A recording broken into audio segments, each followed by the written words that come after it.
Behold, the deadliest species known to man. You know those are just avocados, right? Son of a bitch. Let's make a salad.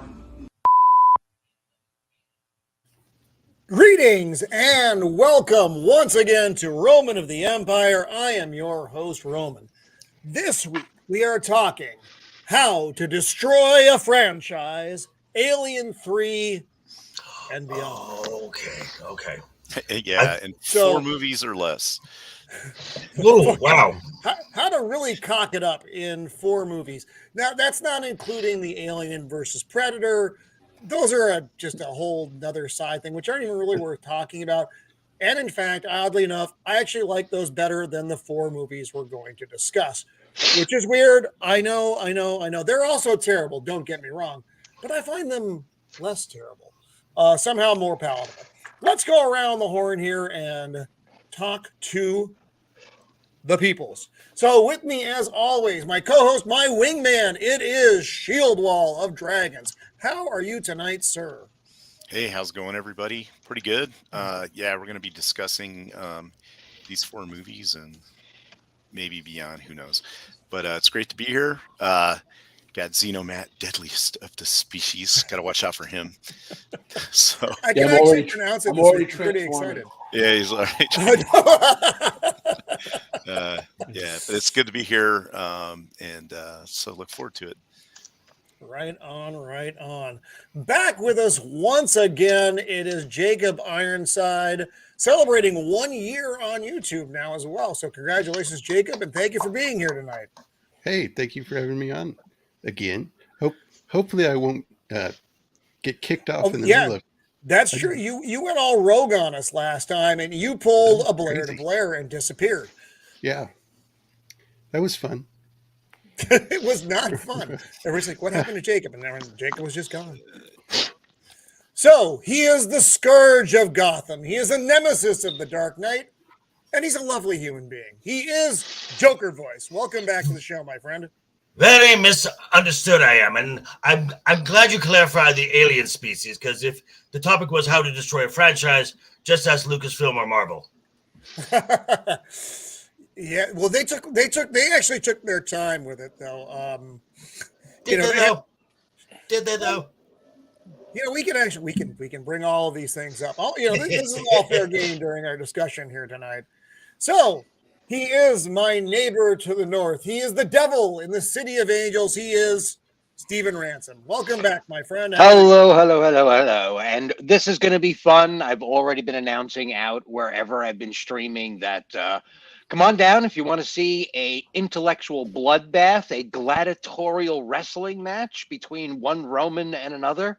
Yeah, this should be fun. This should be lots of fun. What is this comment? Hang on. Before change the name from Mad Max to see, and, that's a Brit problem. That's a Brit problem. Here in the States, we don't care. I know. You can always tell we have the Brits on. So he is the man who knows the things about the things. He is Xenomat, deadliest of the species, the unbearable 73, the fad that shouldn't be. Welcome back to the show, Matt. It's good to have you.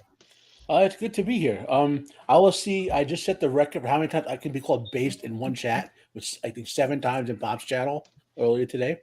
Pretty good. I'll start us off by saying it shouldn't be a franchise. There should be one movie, and that's it. It's called Alien. So I have a very low take on the second film. It's okay at best. What?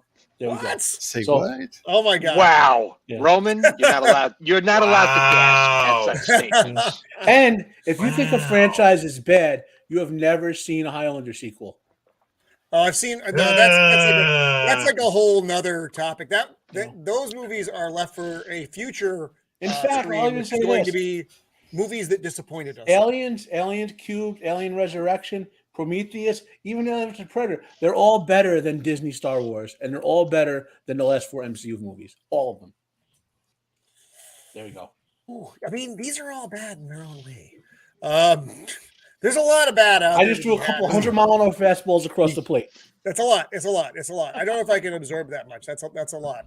I don't know. I even know where Well, I'm recovering from being turned into a mushroom man last week, so that's also true. I'm so glad that's over. So he's not wrong. See, you have people who agree. You have people who agree. So, like I said, tonight we are going to be. We have a couple more who are going to be joining us. At least I believe so. One for sure, and others possibly. So, the Alien movies. Alien. I'm a big fan of the first one and the second one. Matt, I know you clearly have a diverging opinion on that. But needless to say, both of them were big successes for the box office and largely in pop culture. It's Matt aside, it's hard to find a bad word about either one.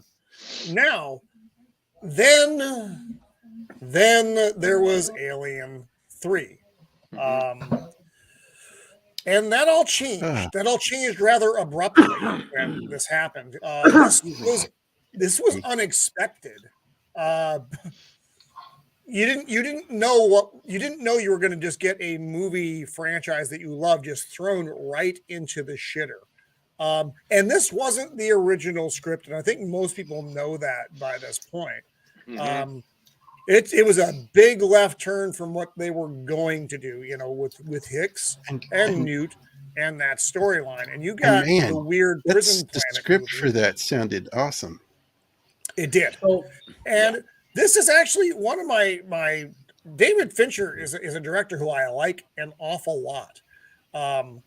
But this was not his not his genre wheelhouse. This wasn't somewhere he belonged. Yeah, I mean, he would agree with you more than anything.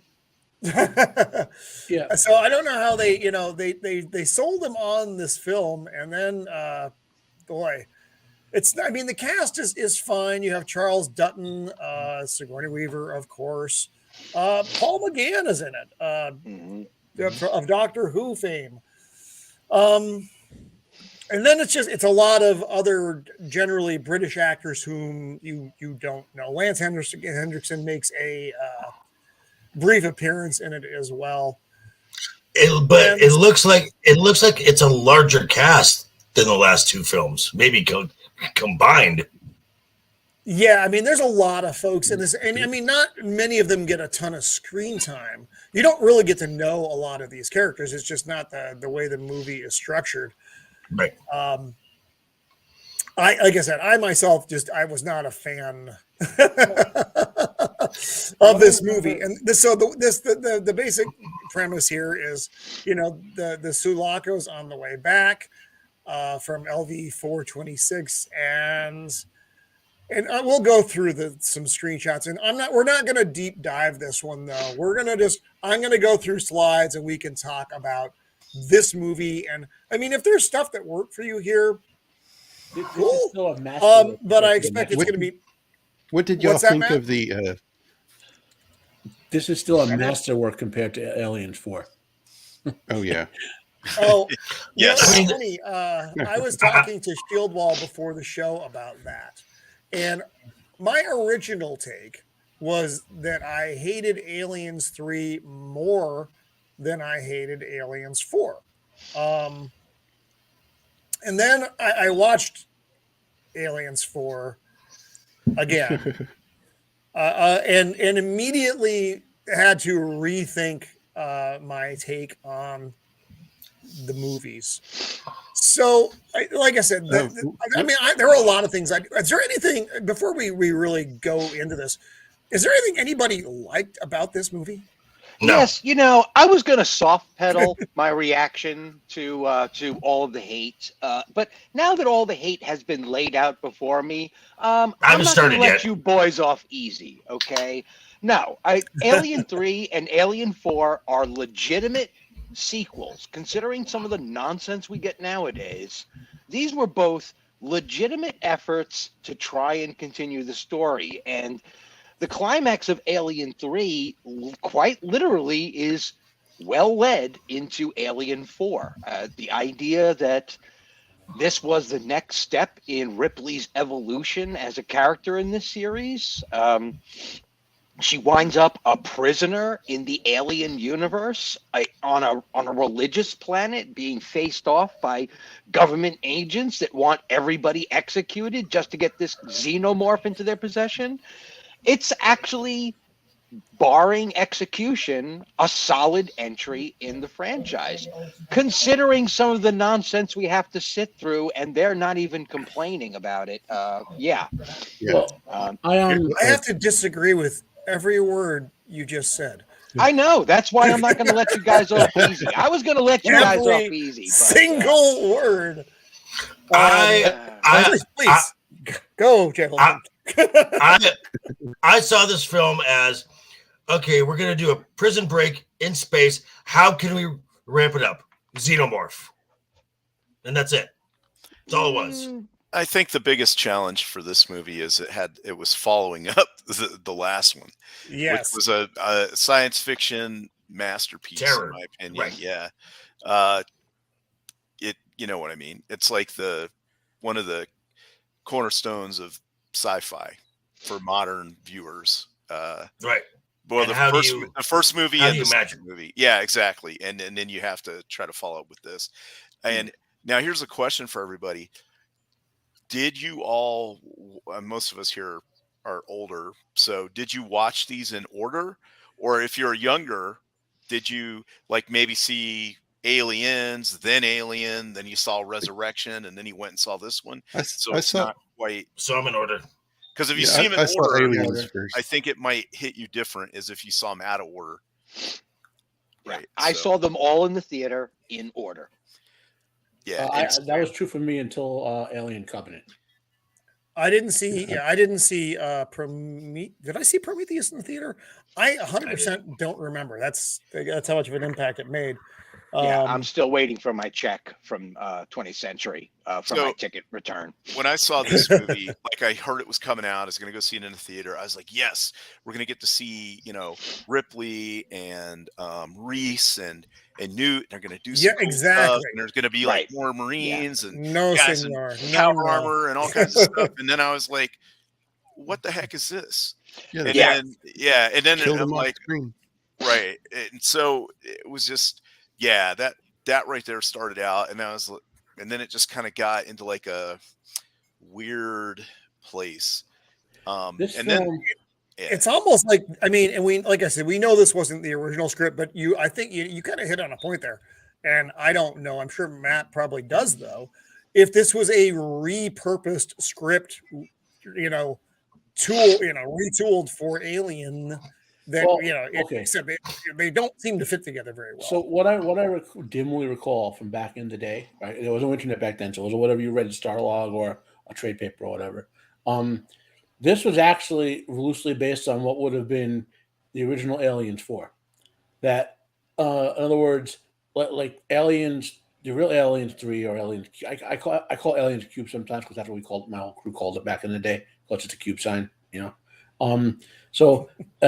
they were going to do the sequel to Aliens that, like you said, with Ripley and Reese and Newt and all that. And then this loosely based was going to be the company throwing the xenomorph on the planet to infect these guys. That was the concept that they took from like the original idea of Alien 4. And then for whatever reason, when they decided not to make the film that would have had Ripley and Reese and Newt and all that, they said, let's just do this film and try to go back to the original where the company's going to try to recover someone infected with an alien so we can reproduce it or whatever. That's kind of what Reese. I dimly recall. Reese. Who's Reese? You mean Hicks? Hicks. Yeah. Oh, sorry. I knew who you meant though. Is the sad part. Yeah. Come with me if you want to live. What do y'all think of the alien taking on the attributes of the host, like the dog alien?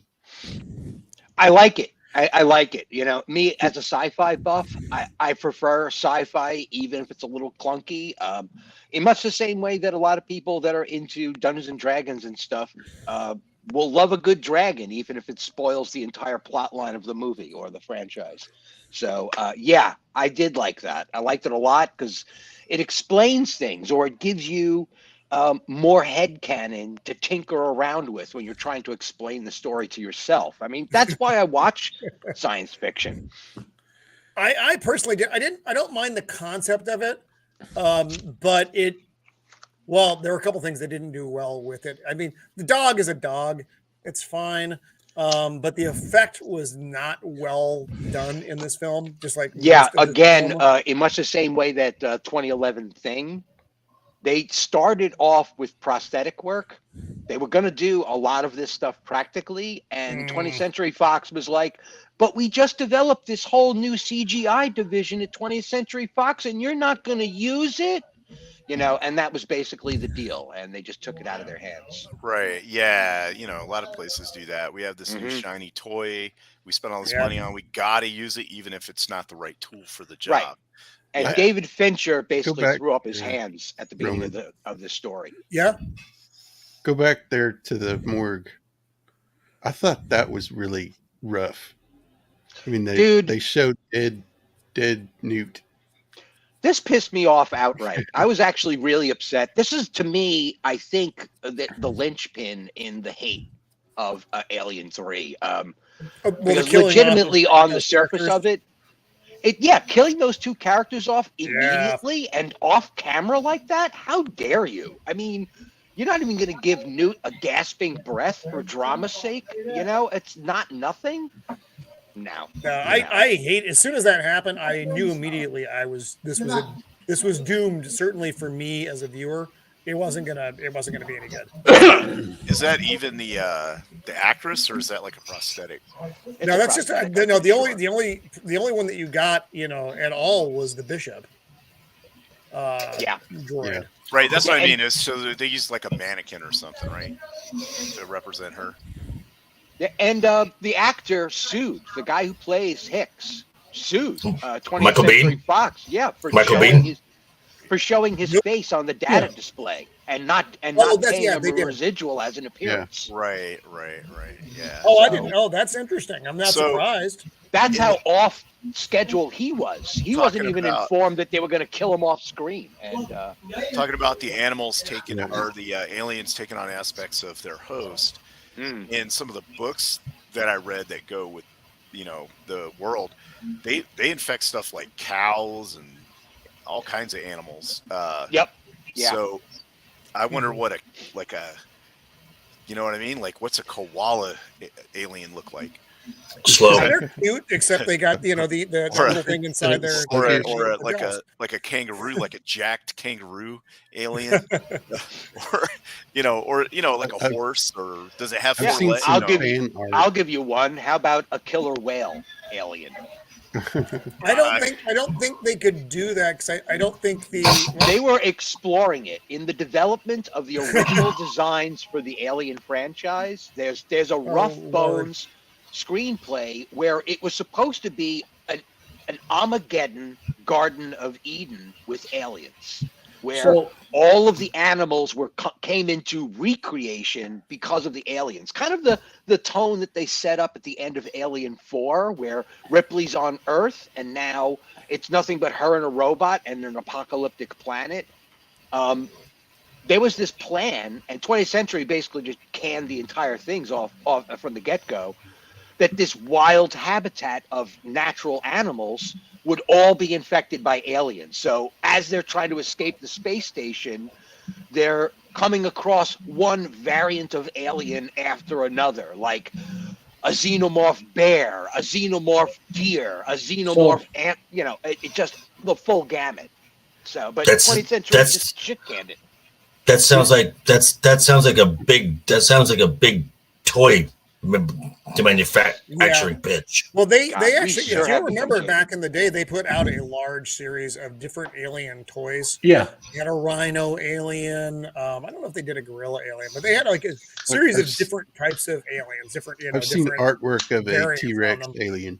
Mm-hmm. So this, just looking at this frame of, like I said, we're just kind of scrolling through the movie and talking about it. So let me it is dead and lifeless. let me drop one thing further. So, in the context of the actual 6 Alien franchise films, right? And I don't even know if Ridley Scott considers anything other than Alien and Prometheus to count for his logic. But in the context of the original 6 films, with what was established in Prometheus, especially, the goop that makes the aliens is derived from the engineer's failed attempt to make a primordial goop, which is the basis for all life in the galaxy. So they could theoretically become anything. It would just be twisted and psychotic. That's the because it can't make stable stuff. Didn't That's like the that. premise. Now, but they developed that after this movie, right? The idea for that. Well, Ridley Scott always had the idea of like the genetic thing, even back at the beginning. He wasn't as big a fan of aliens as say James, but like it was always in his idea there was something going on with mutation and whatever, obviously. But he never. I don't know when he came with Prometheus was like 20 years later. So Yeah. Yeah, and, right. And that always happens where they develop like. But the idea of them being mutable was something he had at the beginning. Exactly. And I don't mind that aspect. I didn't like the execution of it in this film. Yeah. And you don't really see it. I mean, obviously in the other franchise films, you just don't. Yeah. It just doesn't The happen. best part of this film is when after you get all the lead-in gunk, which is where all the writing holes are, when they're actually fighting the aliens for survival, and you don't know who's going to live and who's going to die, and it's just the actors playing the roles fighting the aliens. That's the best part of this film. No, I don't disagree with you. It's, I mean, the best part of a bad movie is the like when his character when he died, I was like, he was my favorite character in the movie of the characters I liked, right? Charles Dutton's character, and that was a manly way to go down. If you remember how he died, so like I said, I'm not saying that justifies the whole film, but Aliens and Aliens Cube to me are films that if their writing had been improved greatly on both movies, both could have been a lot better. The problem. When I say the problem, just know that it is one of many. Not yet, Cannoli, not yet, but there's always room. So the way they ended this film, that was like that's a hard thing to get past. And I know they made Alien 4, they had the whole weird cloning business, but you dropped your primary character into a furnace. I mean, were they just trying to kill it at that point? Because that seems like you're trying to kill it at that point. Yeah. All of your major characters are dead, unless you're going off in a completely different direction, which quite frankly, I wish they had. There were so many other things they could have done other than, you don't need Sigourney Weaver. You don't need the Ripley character. Well, there are other things you can have interact with the fucking aliens than her. She was pissed at James Cameron for cutting some of our scenes out of Aliens, and she was pissed off during the making of this movie. She might have demanded that they kill her off because they had to pay her a lot of money to get her back for the 4th film. Well, how much do they have to pay her to keep her head? You got to remember, in the 80s and 90s, she was a gigantic star. Yeah. Well, so she was, to get her to do a movie I mean, look, I love science fiction movies and horror movies and all that, but they're not the top tier in terms of what they consider Hollywood elite. You know what I mean? And she was a Hollywood elite. She was someone you call up to do the film nominated for the Oscars. You know what I mean? And to get her to do like a 3rd sequel, in a declining row, and a 4th sequel, like I said, and especially when she was pissed at James Cameron and she was ticked off all during this film because the guy who wrote it, what was it? The guy who wrote it didn't like her character, hated Newt, hated her. Right? Oh my God. Hated Newt. So he said the first thing when he got the script, I remember this one, he was like, I got to kill that kid off as soon as possible. I hate that kid. Oh my God. What? Yeah. Wow. Yeah. So, but he was like the 5th or 6th writer that got it. Like I said, the original concept was to do the direct sequel to Aliens, which was those 3 surviving and whatever, right? And then coming back to Earth. And I like that. I mean, the books, and I think we've all, or many of us anyway, have read those books, and the books are very enjoyable. The comic books as well. Yeah, this was such a radical and not good turn away from that. I did, just the whole weird, celibate jail, which I suppose jail should be. If you're not celibate in jail, you're probably either really happy or really unhappy, depending on your perspective. Fincher inherited the project. It wasn't his original project, and he was fighting with the studio for the entirety of it as well. You had your biggest name person, Sigourney Weaver, not really wanting to film it, but she was under contract. There's a lot of stuff going on with this. I'm recalling more and more as I sort of sit here. Yeah. Look at that effect. Oh my God. It looks like it's pasted on. It's so bad. Yeah. You can tell the practicals are there, but they're not there a lot. I like this scene. I like this scene when it's like right in the face and it's an actual physical model of the alien, Yeah. And the idea of this scene was interesting when it sniffs her out as, why doesn't it kill her? And then it's like, uh-oh. So, I mean, there were some interesting concepts, but this wasn't it. No. I was frankly shocked after this movie that they made another movie. Yeah. Well, I want to bring up historically that this is why I after the 80s, this was the beginning of the disappointment. When I talk about my boomer pain, this is basically where my boomer pain begins, is around this time period where the industry was trying to figure out how to generate a franchise machine. This is kind of the beginning of it. This is them tripping and falling all over themselves to try and make money by plugging a dead horse. This is the beginning of it right here. Properties like this, they don't know what they're doing. They're, once we get into Alien 4, I'm going to go full bore on the whole thing. But this is the beginning of wackiness for wackiness' sake. If you don't understand what's going on with the plot line, just throw more weirdness at it. The audience likes weird, right? Isn't that the H.G. Geiger cue? Isn't that the trick? Just throw more Geiger on it. But turn the Geiger volume up. Alien Cubed, it didn't make it didn't make a lot of money domestically, but it didn't fail either. It was kind of evenish. But overseas, it made quite a bit of money. So that's probably an overseas market was becoming big in the 90s. So that's probably why they wanted to make more of them, because they said, wait, this overseas market, even if the Americans don't like it, the other people will, Yeah, this is the gritty gangster future that we now see in everything. This is where Picard finds its roots, by the way, is in stuff like this, where it's like you just paint it with the franchise brush, but it's basically a gangster Russian mob movie. Slap a label on it. Another part I like is where the warden guy is saying there's nothing out there, and the thing comes through the ceiling and drags it up into the ceiling. Yeah, classic. So I don't know if you saw Comics and Cosmetics. I think Copa is on Twitter threatening people with pancreatic cancer if they don't watch this stream. That's a little much. That's a little much. I appreciate the effort. That is Copa though. Yeah, it's Copa. Yeah, Copa was trained in the Scorch Earth field. And thank you hello for being here. Comics and Cosmetics. How are you, darling? Welcome to the stream. So, Stephen, in regards to what you're just talking about, the grittiness, because we look back at the first Alien movie and we talk about how, in that context, now it wasn't like this. It wasn't just this dark shit world. Yeah, no. But this it was is just paint it with the use brush. It was that realistic outer space. It wasn't the clean Star Trek outer space. It was a more lived in. This is what it's actually like.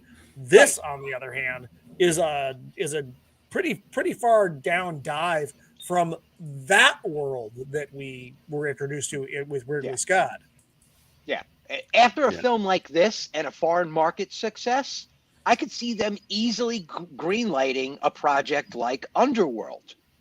Right? I mean, this looks like Underworld. As a matter of fact, they could probably repurpose 90% of the sets. Yeah, the vampire franchise, Underworld. Yeah, this is actually basically where it finds its roots again. Than this. Well, but you can see what I'm talking about, though. It's that the difference, otherworldly, sci-fi-ish. Go ahead, Joker. The difference is they didn't shave they didn't shave the leading lady's head in Underworld. They left her hot. That's true. That's But you true. know, She I mean, was- look, these films all look like Blade Runner, that dystopian, weird future with super technology and whatever. I mean, Ridley Scott set the tone for this. Remember, he did Alien too. It was all in the same time period. Mhm. So he influenced a whole generation of this stuff. You know? How far apart was this movie and Underworld, though? Wasn't it like a good 7-8 years, something like that, at least? Maybe Underworld? 4 or 5 years tops. Really? Yeah, it's like this is mid 90s, and Underworld was 2000. Alien 4 is 97. This It's is about all 10 before it's the about 10 millennial years. hit. Ugh. About 10 years. See, like I said, I see, Matt, though, yes, Ridley Scott did introduce us to that gritty world. But this, to me, this is the Roman opinion on it. This takes it down into the basement of that world. And I don't prefer it. I don't I'm like not saying it's a great example. What I'm saying is in that broad genre of post-apocalyptic dystopian futures, Ridley Scott made those seminal films that we think of that all the ones seem that they look like. You know, whether they're science fiction or horror or fantasy or whatever, like you said, Underworld. And Star Wars Equilibrium. is equally culpable as well. Star Wars kind of gave us that used future thing. And Alien followed quickly behind it with. But I don't fusion. mind that though. No, I don't mind it either. I It's just mind it it's not a here. filter you could put on everything. That's all. Look, but then again, every genre of film has great films and bad films and films in between. You know, Agreed. Yeah. This is not a good, because it's too much. You also I felt like I was in fucking prison during this movie, because you never leave this place, man. You're here the whole fucking time, except for the part for the weird beginning on Sulaco for this fucking egg that nobody knows how it got there. Which doesn't I always wondered that. Balls bit of sense. It's like, what the fuck? The fucking alien queen was not roaming around the ship, planting eggs everywhere, in that half a second after she ripped Bishop apart. It doesn't make sense. It's a she didn't have an egg sac. The size of fucking No, New Jersey. exactly. Yeah. She just can't. Yeah. Roman, you're conflating two things there: the bad writing in the movie, with which is obvious, okay, but your dislike of how dark the tone was. Right? No. They're all. You're right. They're not the same. I'm not. But so I don't like any of it though. Well, the tone of the movie plus the Sulaco part. It's two separate parts, and they even look different, but they're both equally shit. One because it doesn't make a fuck bit of sense, and then the other just because it's bad all the way through. It's like eating cancer. It's like you're eating fucking cancer watching this movie. Like there were two movies that came out around the same time that are dark and dystopian and sci-fi-ish, right? One was called Dark Man, and the other was called Dark City. Same visual tone, same. I like Dark City a lot. Yeah. I love Dark City. Yeah, I love both of them. But, hey, Pops. But that's the example of contrast where you could say, well, when you take the good writing in that tone, you can get something like Dark City, right? Mm-hmm. Or Dark Man, whatever it is. I was never a fan of Dark Man. I'm not going to lie. Dark Man was not good. No, Dark Man was not good. It's one of those movies you remember as being cool, but watching it as an adult later on, it's like. I love revenge movies. I watch revenge movies all the time. It's my Sicilian blood. I get you. It's just I watch it and I was like, "Fuck! I am not digging this." What the fuck is Bobby Wold saying here?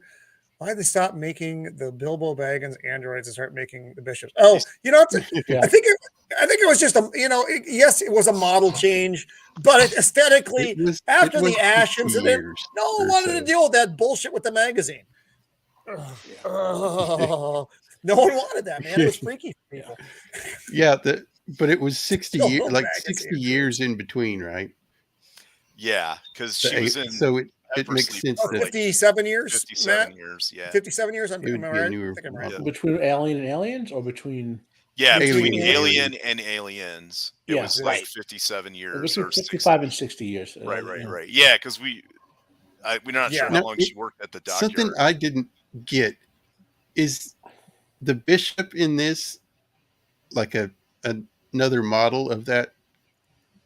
No, he was on the. Wasn't he on the ship? Or is he a real person? He was a real person. He wasn't a model.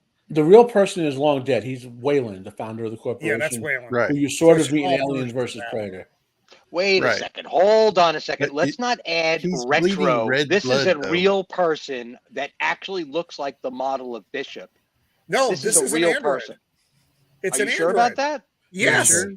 He's We'll got, hang on. We'll get to the screen in a second. from what I remember, he's got red blood when he gets hit, Yeah, they're Yeah. organic androids. not white. They're goop androids, organic androids. I don't They're know. not His like ear robot is androids. hanging off of his head. You got to don't- remember that they did this film, and then how many years passed before they had to come up with the other thing? Where Hey, like, oh, Canadian.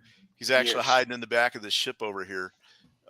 They also call him Bishop too in the script. Right. He's Okay, not like okay. something else. He is listed as a Bishop so too. right. So what we're dealing with now is the effects of like how the Disney trilogy for Star Wars affected past events in the other movies, and you got to try to reconcile and make sense.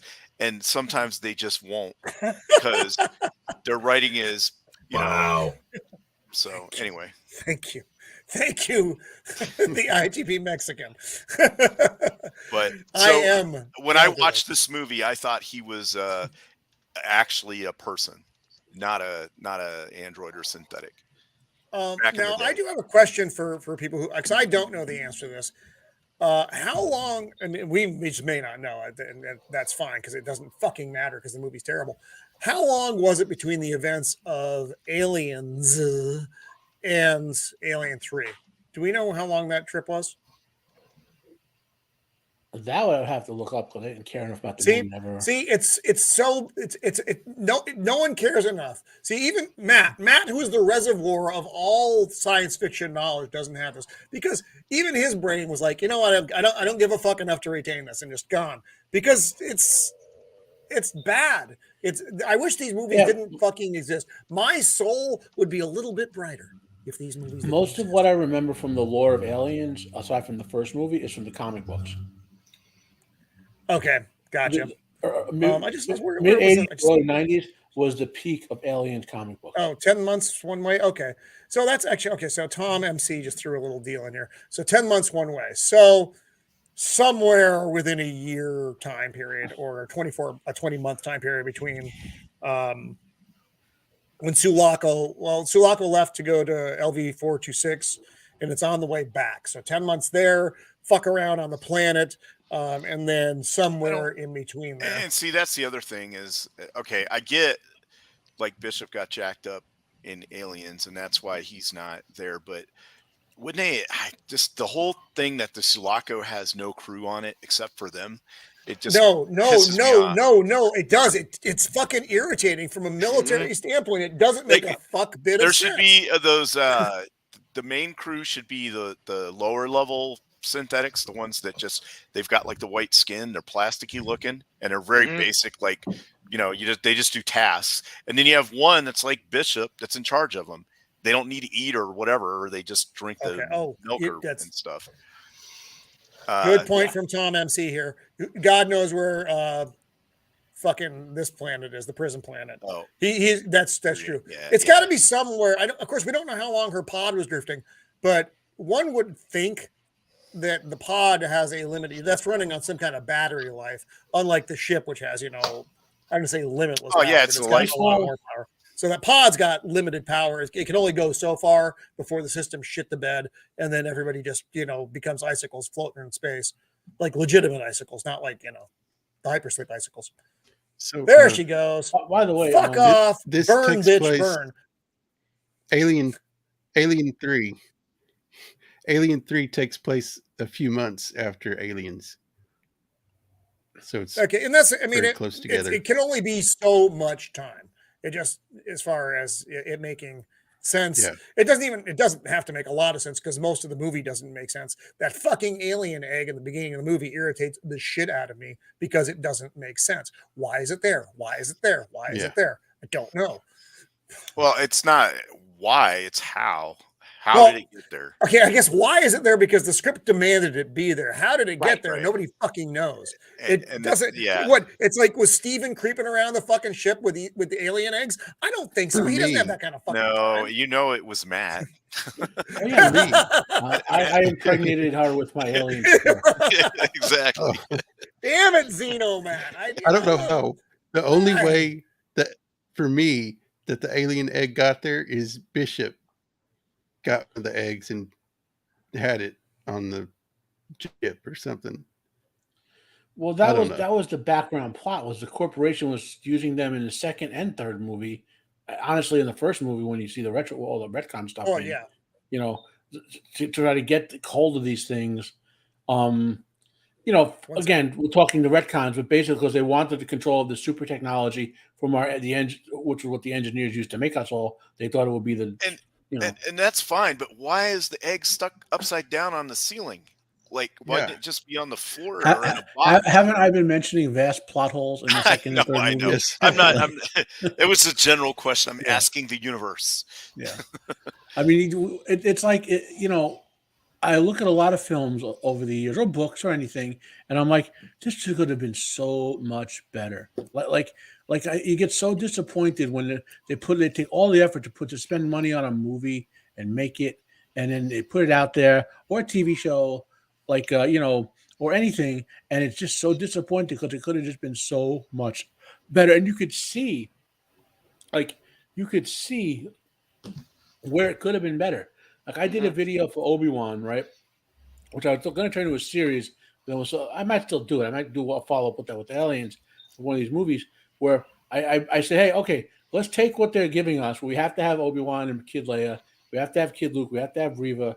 Can you make something an actual good plot out of that? And I did. I made something out of that that was much better than what was real.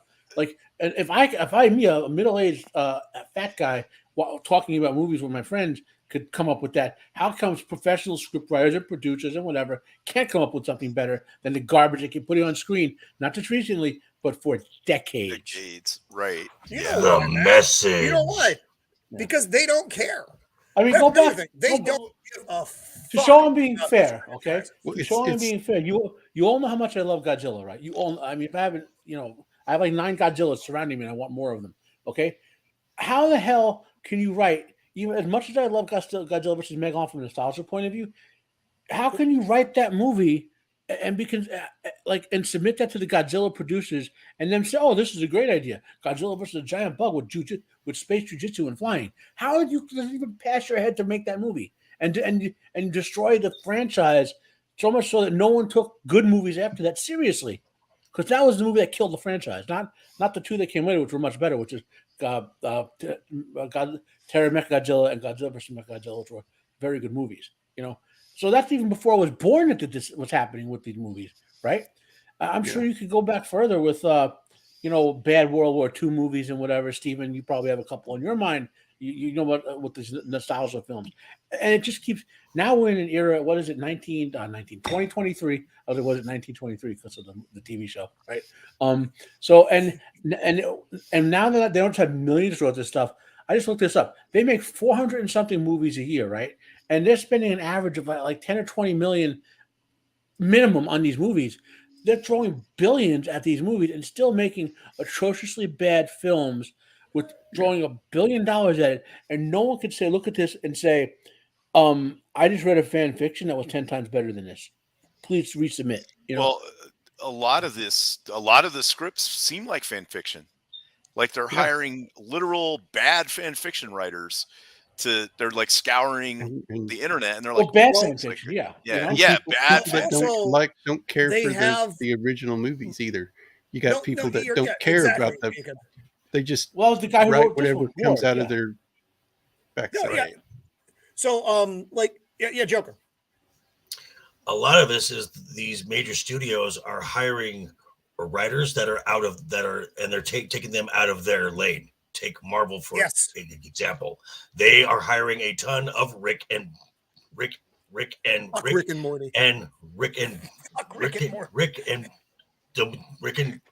Morty writers who, say what you will, you like it or not, that works for like a half-hour show with commercial breaks. You can't stretch that over 2 hours and expect that to work. Yeah. Right. And that humor works in a cartoon with a world where you can do anything. Mhm. Yeah. I mean, the MCU is a multiverse now, but it's I'm not not even that kind talking of about the multiverse. humor or whatever. I'm talking about the atrociously Oh, no. bad. Yeah. No, Like- but like- that's right. But Well, and I mean, they're hiring these writers and taking them out of their lane. Stay in your lane. yeah, these aren't sci-fi And writers. These aren't No, action. that's and it's These aren't gotten even- so bad that's not that even what we I'm talking have- about. Not all Though. Sometimes you I'm can miss talking them. plot logic. You know what I mean, Roman? Like go back to Obi-Wan, which is the worst written thing in the last 10 years, right? The scene where Vader was torturing Obi-Wan, he puts the fire out. You all remember that if you watched it? He puts the fire out, right? Tortures Obi-Wan. Then the fire comes back, and for some reason Vader doesn't just put the fire out again and go Because the after script- Obi-Wan, right? Because the Like he- script needs that- the plot to happen. That's the level of writing I'm talking about. That like they just, I understand that. yeah, and His that force Aliens batteries went Cube down. was He had to rampant with that. get some more copper tops.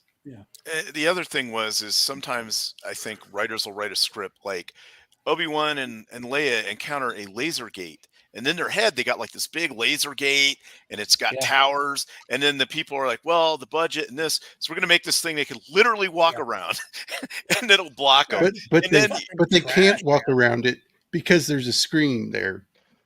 Yeah. Oh, Yeah, because they're on the shit. yeah, The volume. they're on the- And one last thing before we move on, and this is in the writing realm, you used to have a writer on a project. Right. Now you have writing teams on a You project. have too many So it is cooks not in the kitchen. one cohesive vision moving from point A to point Z.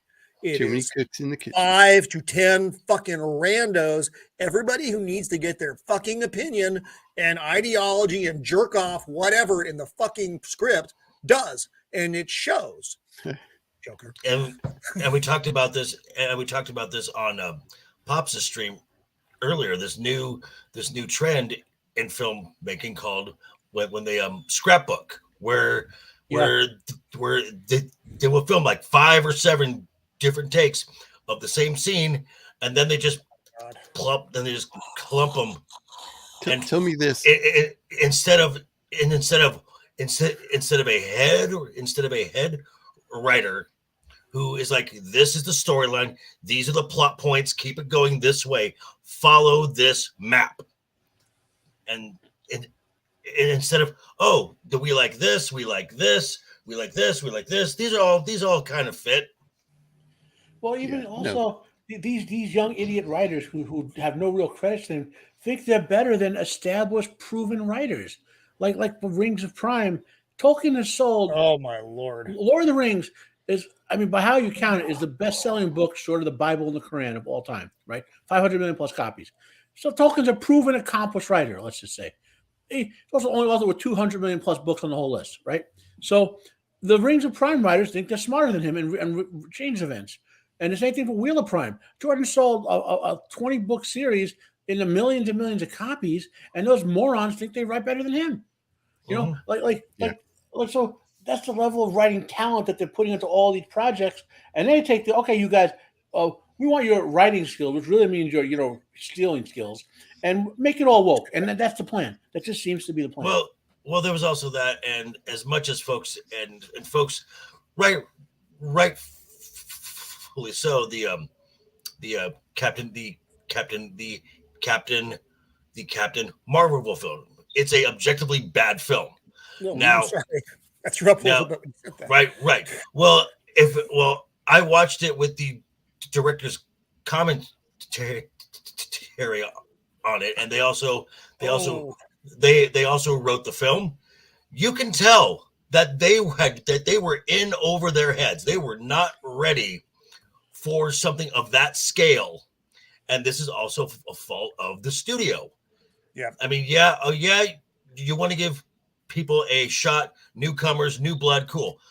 Don't throw them into where they're not ready for. I mean, you don't throw Chloe Zhao, who basically does docudrama kind of style of writing, and put give her a $250 million No.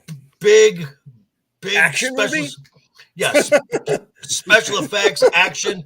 No, that's just bad. Well, It's bad. remember, we're old enough to remember writers used to. I mean, there were these things before the interwebs, kids, called magazines, and they were like sci-fi magazines. And writers would often either do articles or short stories, put them in those magazines, and then from there they would progress to either novels or scripts or both. But it wasn't just like, hi, my name is Tina and I'm a writer and I like ponies and I like my coffee but decaf and it has to be properly sourced. And that's your head writer for fucking Marvel. So here's my blog. Hollywood. Yeah, and TV writers would be writing for either B movies or C movies or soap operas. Yeah, but it's for a decade or James so. Cameron didn't start off, as fucking the giant name that he is. He started off on those little projects. He was, he's part of many other movies that he was like the little guy. Yeah. His first job was the ship and the model master for Battle Beyond the Stars. Battle Beyond the Stars. Yes, Battle Beyond the Stars. Wow. She was so small, but so hot. So, Aliens 4? What? Yeah, It's time for let's get back to the topic. The true masterpiece of the Alien franchise. I would go so far. Yes, let's Matt, get back to say something that, that's worse. Mandalorian season 3, episode 4. What the Penthouse Forum? Wait, no, guys. This trailer is better than the movie. It's all these chicks who are young and hot. Somehow they throw these odd trailers on IMDb. So it's all about Winona. Fuck off. I'll get to the fuck off Winona Ryder part. I'm sorry. You leave Lydia Dietz alone. Do not touch. Oh, look who that is. Jennifer Connelly. I have to say one thing about Aliens 4. The real Ripley, not the clone, would have said, nuke it from orbit. It's the only way to be sure. Right. No, that's no lie. Oh my God. And we're going to dive into this. There's so many things I hate about this movie. One is the director. And I was actually joking with Shieldwall about this. When you watch this movie, it's a fucking French director because the French have a peculiar take on things. And this movie has that vibe to it. So that's fine. Nothing against the French, but it's not my bag, baby. So I fucking hate the French aren't a fucking race. And They're you France. have What do you mean? Sigourney Weaver, fucking Winona Ryder, Dominique Pignon, who is another fucking frog, Ron Perlman, who I fucking despise in nearly everything. Michael Wincott, who I like him as an actor. He was in The Crow. He played the bad guy in The Crow. He's one of the great villain actors of all time. Top dollar. Top movie. dollar. And Brad fucking Dourif is in this. Brad Dourif, who is one of the great actors in Hollywood, is in this fucking frog project, and it shows. There's a couple other. Who plays the general in this? Oh, that he's in. I'm trying to think. He's one of those other actors who's in like fucking 9 billion things. You recognize all the faces when you see them from various projects. You do. The cast in this movie, aside from Ron Perlman, who is the fucking underside fucking snail, the guy from Dune, is good. Dan Hedaya? Yeah, that's the general. He was in he was the colonel that kidnapped from Commando. The South American dude. Okay. Yeah, he kidnapped Arnold Schwarzenegger's daughter, Alyssa Milano. In that movie. Yeah. He's still alive. Didn't he play Carla's husband on Cheers? Am I thinking of the right guy? I'm not sure about Cheers. that. I'm 100% positive he was. I'm going to look that one up because I might. What a change of models from Bishop to Winona Ryder. I don't agree or disagree about it. But Winona is one of these weird androids who they hated being androids. There's like a whole android revolution. Yeah. He played Nick on Cheers, Carla's husband. Yeah. Ugh. I hate everything about the opening of this movie. That whole scene of the messed up clones. No, that was like one of my least. I hated that a lot. There are ways they could have done that scene that wouldn't have been. They had to push it to the over the top part, and we'll get to that just as we wander through this. But that was one of my least favorite parts of the movie. That's one of the parts of the movie that made me hate the movie. There are two parts that made me really hate this movie. The over the top body horror stuff. I thought it was just totally distasteful. Like I said, there are ways you could do that and show that the project didn't work, but they really just needed to fucking shove it right here, and I hated that, and I hated every moment Ron Perlman was on the fucking screen. Every moment. You're not going to get DNA from molten metal. How can you hate it? But how can you hate it? How can you hate Hellboy? I was going to say he was good in Hellboy, and he was the reason I will always like him is he did the intros to Fallout. Well, War never changes. So I mean, he's a wackadoo. He is. But I can separate the art from the artist. He played. There's some of them. 11 on Stranger Things is a clone of Ripley. That's what it is. It makes sense. Oh God. So here's the Ripley clone. That's the dude. He's the dude who's in everything. Yeah. Oh, his death. But Brad Dourif, like I said, Brad Dourif is wasted in this movie. Most of the cast is wasted in this movie. Yeah, there are plot points here that could have been okay. A twist or a turn with this. I mean, Matt was like, wait, Steven, what the fuck happened to Steven? What the fuck, Steven? Wow. Didn't even notice you were gone, Steven. Wow. It's quite all right, actually. I was on a tirade. It looks kind of natural and human. Tom's not wrong. So, like I said, Matt was talking earlier about making a bad script good. This script, I don't think would have been that hard to do it with. It's just a little bit here and a little bit there. And then again, you can tell there's the French filmmaking aspect to it because of that. And I don't find it personally appealing. I like the hostage thing. I like that they were trying to grow the aliens. I thought all these things were good. But the fact that they made the general just kind of a doofus, or the colonel, whatever the fuck he was, it doesn't matter, a doofus. And then you get the humor here where, he's trying to say fork. She says fuck. Oh, yes, that's hilarious. Ha, ha. So it's just bad, man. It's the goofy aspects of it. It drove me nuts. I was on a stream recently discussing Wild at Heart, the David Lynch, Nick Cage film, right? And one of my points in that was that David Lynch was experimenting with having more fun with these types of films, right? And just kind of making them really simple, but just throwing weirdness on there for weirdness's sake. But he was an experimental artist. And this is the byproduct of Hollywood trying to do the same thing. It's like, oh, just put a little of the David Lynch spice on there. Just keep shaking that salt and pepper on top, and it doesn't work. Also, this director had just finished a project with Ron Perlman called City of Lost Children, and that's where almost all of these key marks come from. In the movie City of Lost Children, the guy in the wheelchair plays multiple characters that are all clones of each other. That guy. Yep. Yeah. At least they have representation of the. What's that dude been in? Unfortunately able. So he's in other stuff. Is that a French guy? Mm-hmm. Yeah, that dude's a fucking guy. fraud. Wasn't he in Amelie or whatever it's called? Yes. It's part of that same vibe. They were the ones getting some money. Matter of fact, I looked that up. Because the director of this film is the director of Amelie. He's only done like 9 films. Yep. And none of them are like a science fiction movie. It's a unique take. They were experimenting. They were trying, at least. I don't fault either of these two. Okay, the next two in the franchise, the Ridley Scott Apocalypse, basically, those films are abhorrent. These films were at least trying something. They were stuck with the franchise. They knew it could make some money. They said, how little money can we spend and make all the same money back? Who's the I know. Oh yeah, the dude that played the sheriff, brother or in Robin Hood.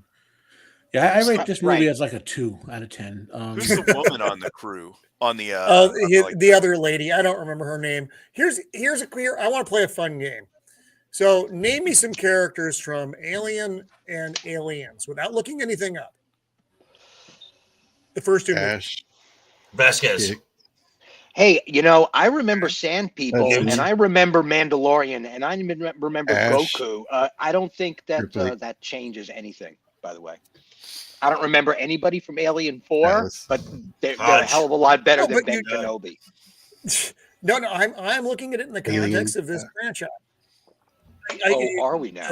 Dallas, Ash, Kane. Well, I'll put it this way. Quote me something from Aliens 3, Alien 4, Prometheus, or whatever the hell the other movie was. Yeah. You can't. Yeah. But I can I quote think- you 20 things from Aliens and probably 5 at least from Alien. Easily. So I think entirely in pictures and moving image and stuff. So when I remember Alien or Aliens or even Alien Cubed, I could think of it. Yeah, I can replay some action sequences, Napalm, whatever. yes, Right? Napalm. There's only one clip in this entire movie that my brain pulls up. It's the one cool scene when Ron Perlman flips over and shoots down the ladder. I was like, that's pretty intelligent to, instead of just, and I was like, that was the only scene in the whole film that my brain will come back to willingly. Oh, I also remember. I also remember the guy getting sucked into space through a little hole in a pane Yeah. of glass. Oh, I hated that part too. Oh, I that was hated so the ending of the stupid. movie. Oh, I like thought- seeing I the thought that aliens scene was swimming good. I think underwater. the That was scene pretty where cool. they're infecting everyone is cool. But it's like I said, these are the aspects of the movie that I like, though. The Right. if they had taken it more seriously, maybe that's Right. if they had Yeah. taken It was a little too cartoony. Like it was. yeah. Campy. Yeah. Well, I kind of. hated this fucking basketball bullshit. Oh, it was I so thought that was stupid. just dumb as fuck. Wow, Roman. Wow. What? I'm not against What do you mean, basketball what? in general. I'm against that scene. That scene. I'm is going to have to fucking- go over the transcript and see how many times has Roman said the word hate since we started this the stream. A lot. today. A lot. Um, Yeah, It Burke. ju- Burke was also one. Zax. He was the dickhead piece of shit officer, the fucking loser O2 who shouldn't have been charged. Oh, of the you're fucking talking about mission. that's That's Gorman. who Burke is. That's Gorman. that's Oh, that's Gorman. Gorman. Burke is Oh, God yeah. damn it. Burke is No, the, Burke is was the the guy from the sitcom. I'm sorry, I'm mixing up. my yeah, fucking- he's It wasn't the Gorman's fault. the He got corporate guy, put in the charge of corporate those people. slimy corporate dude. Yeah. yeah. He was shafted just as much as the rest of them. Oh yeah. Don't forget Jonesy. There's Jonesy, and then there's cat, the fucking and then- cat. and then there's the pilot with the really bad last name, which I can't remember off the top of my Dietrich head. Werspowski. Spunk Yes. Spunkmeyer. Yes. Yeah. There we go. Yeah. I can't remember the actual female pilot's name though. No, I don't know what She her was name cool was though. either. She- Yeah, Fly the Friendly Skies was on her Yeah. helmet. I mean, all these Yep. things you remember. Yeah, she went out reaching for a gun like a boss.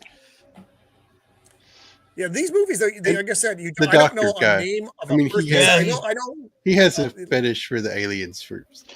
He's- This is some of my favorite stuff. Is all of the silliness, because I read a lot of European comic books back in the '80s, and this was how they played the game. They did it like this, where it was almost tongue in cheek, but it had to be tongue in cheek the same way South Park has to, the same way Rick and Morty has to be tongue in cheek, because the subject matter is just so out there that if they played this totally straight the way they did in '79 Alien, these scenes would be so monstrously horrible and creepy, people would leave the theater. Oh, that would have been great. See, that's what I would have loved. Yeah. That. Well, they can't play I that would've- I game, would've man. This loved is to all see the about. alien- That's why I'm saying that this franchise intentionally is cut a itself look and- into the hourglass, man. This is looking into the This big is- crystal ball. This is what I don't re- franchises are doing Is nowadays. the female? I don't pilot. remember Who's the anything in female this pilot? about Okay, I got it. Is the it- aliens okay, being sorry. intelligent. Mm-mm. Oh, they were. They were always were. intelligent. Yeah, and It this, was- they weren't in this. Yeah, the Queen was. Yeah, the Queen No, was. they work. the So they drone. work on Yeah. like a hive mentality. I think the more there are, the smarter they get. They have like a network, and then the queen obviously Oh my is God. the smartest, and then it goes on from there. And then Yeah.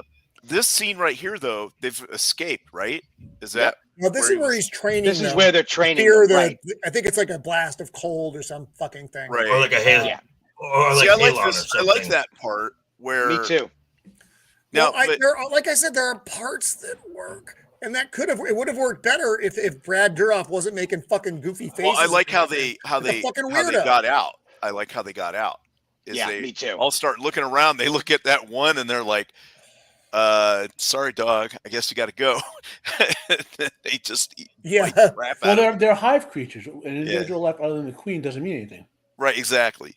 Yeah, but it's kind of like they have no facial features, but you can tell by the way their heads were moving that it was almost like I don't know. I felt like the puppetry or whatever they were doing was able to convey like they're thinking, and then they've got to do something and whatever, and it has like a malice to it.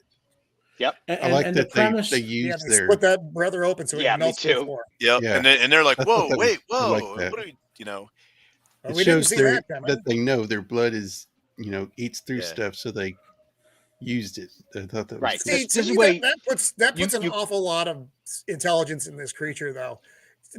We never saw them act like this. Like a pack animal. Like a pack animal. They're more. Yeah, but this is like a next level intelligence stuff. If I do this, this will happen, kind of shit. As opposed to have human DNA now. Yeah. Well, they had human DNA before, right? Well. Right. Yeah, but he's experimenting on them. How long? Right. Generationally think exactly. So these scientists impregnate some of them, produce the aliens, make them impregnate more humans, and just keep absorbing. We don't know how many generations it's gone through, so they might have adapted or learned. I don't fucking know. Whatever. Yeah. Moreover, I don't care. I'm more willing to buy that these things were smart enough to do this than just some random egg was in the ship upside down in the other movie. Yeah, that which was also actually I don't like the random egg better. There's so many aspects of both of these movies which are just so bad. There goes poor Michael Wincott. Yeah. Here's where we're going. Was she wearing duct tape? Is it what? Was that Snoke? Yeah. You just flashed. Is that she wearing duct tape? No, that's no. She's got it's like a seam. It's like a seam. Dirty, filthy skin suit. I think those are like reinforcements or pockets or something. I guess. Yeah, probably. This is the scene that I fucking despise, though. Like I said, there are parts of it that were okay. This part was okay. This part was fine. This is the part that was really, really over the top for me, and I fucking hated it. Yeah, I hated that they kept the forms almost. Why did they keep them alive? I don't know why it bothered me as much as it did, but it fucking did. It was but it's supposed to bother you, Roman. It's a horror. Well, it doesn't need to be in the fucking movie, though. I would have liked the movie a lot better. But Roman, you're saying outright you don't want to see a horror movie. No, I want to see a horror movie. This isn't horror. This is a type of horror. There's a difference between gross and horror. This was gross. Horror is a broad category. I've watched thousands and thousands of horror movies, guys. There's whole categories of horror films based on body horror and stuff like that. It's almost she's I don't know. I get what you're saying, Roman. I get what you're saying. I totally get it. I just don't like the feeling of having to throw up during I think what Roman is saying is it's simply put there to be shocking. It doesn't advance the story. That's true to a degree because this movie is horribly written, No, and like I said, the other ones I didn't like. Alien in a jar, fine. The floating thing, no big deal. It's when you get to the actual suffering person, that's where it crossed a line for me. I know, and you guys, I guess Roman's crazy, fine. No, I'm not saying you're crazy, Roman. That was where it became a problem for me. And I don't mind horror movies. I like horror movies. I don't like this specifically. I wouldn't want to see this in anything. So that's why, like I said, for me, it's a problem. What's the difference in this and The Thing? I mean, that has some pretty horrific. What much better writing? Actually, no. The Thing is fine because The Thing is not a person. Yeah. That was a, and that's, like I said, there's just, it's a weird mental thing, I guess. I don't know, but No, it's called body horror. Roman, you're not a fan. That's fine, and everyone has different things they like. Roman, it's not well, I can't stand Titanic, for example. yeah. That's a strange. I'm right there with you about that one. Titanic is a horror movie to me. The only good part is when Leonardo DiCaprio sinks to his death. It's the only good part of the whole film. And this guy right here, this is the reason why this guy got hired by David Fincher for this guy for Seven. Yeah, he always plays the same type character. Yeah, he made a career out of being panicky, about to die kind of guy. Yeah. Hang on a second. I had a minor emergency out here. I'll fix it in a second. I'm just going to go off camera. I'm going to be shouting from behind. So please talk for a second. Yeah. So there's like a whole category of like what they call body horror. Like, obviously you guys have heard of what the Human Centipede and all that, or Tokyo Gore Police, for example. Like that's a good example of a good movie, whereas Human Centipede or this or bad movies, So it's and not you don't have to like every category, but I think it helps if we recognize what we don't like in a category of movie, it helps us to avoid it. You know what I mean? Yeah. There's a lot of stuff going on in this movie. I would have loved to have seen their original rough cut, their original assembly. I like film this part before they punch it all out.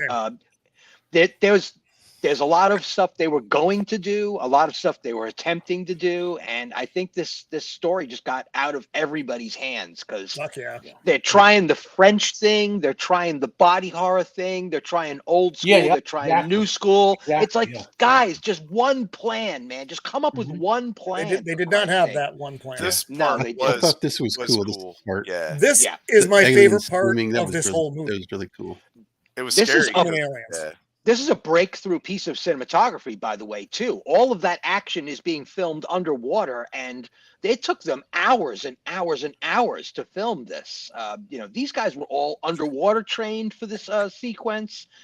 They were scuba guys on duty. I mean, all of this is live action, man. It's all happening in camera underwater. It's pretty incredible if you think about it.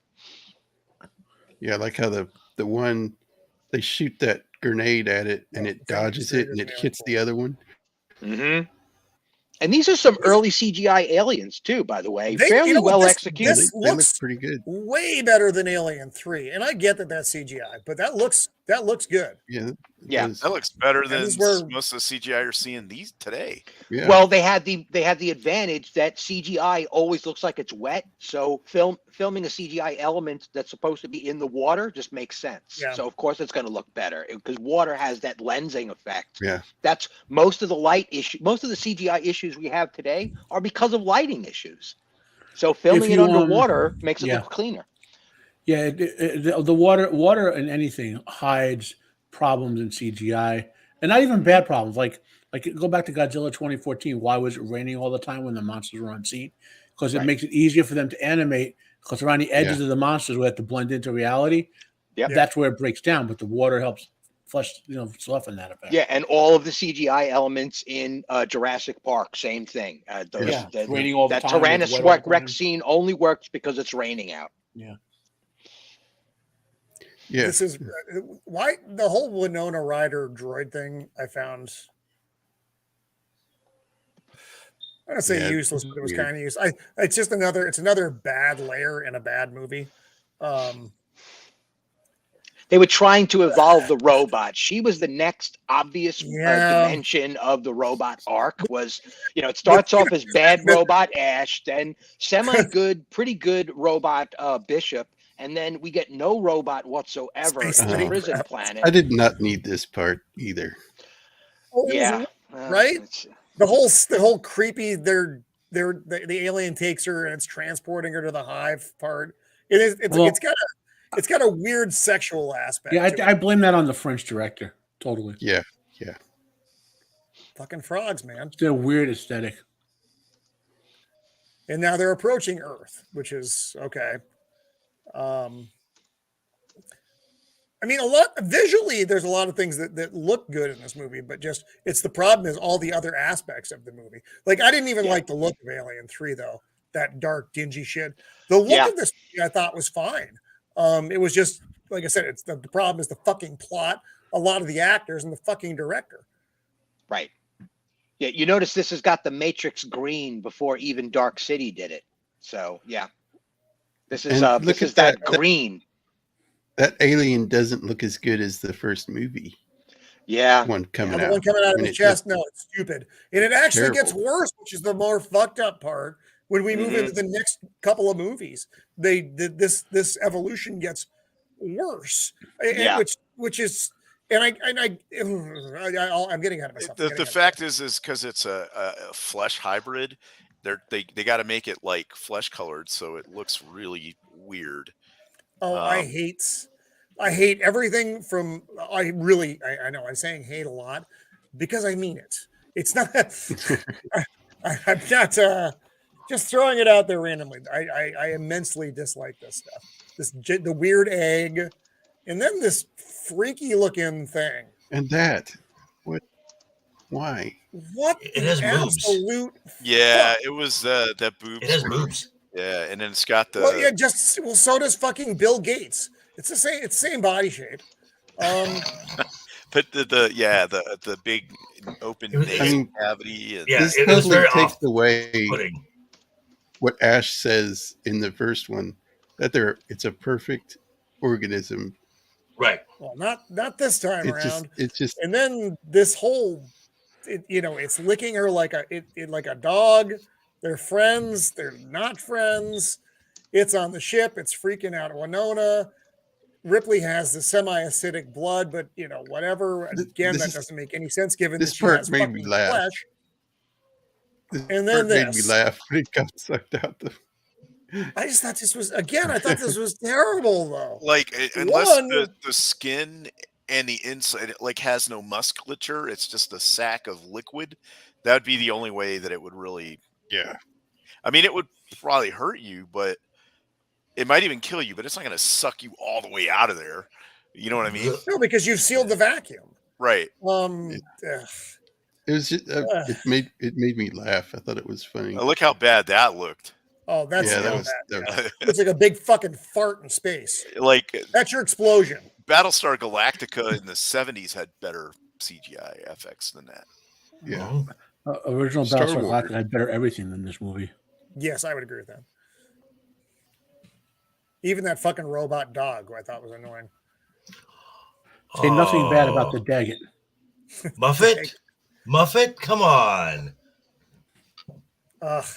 And then they're back on Earth, and that's it. That was the best part about the movie. The end. Jane Seymour, she was good in that. Oh, Alien 4. So, all right. So now we're going to move into the next couple here, but the prequels. Which of these two movies, Alien 3 or Alien 4, which one do you? I'm going to, and I use the word loosely, like better, 3 or 4. 4. I like 4 better. It has more action. There's like stuff going on. It's more interesting. It's got more aliens in it, and they're kind of more aliens. That's true. And it's got better. Well, they had some big name actors in 3, but I don't think the material they had to work with was where they could really show them acting. This one was just more fun. This one's more like if I had to sit in a room and just watch one, this is more, there's got stuff going on to keep your mind going. And yeah, Jacob, what do you say? I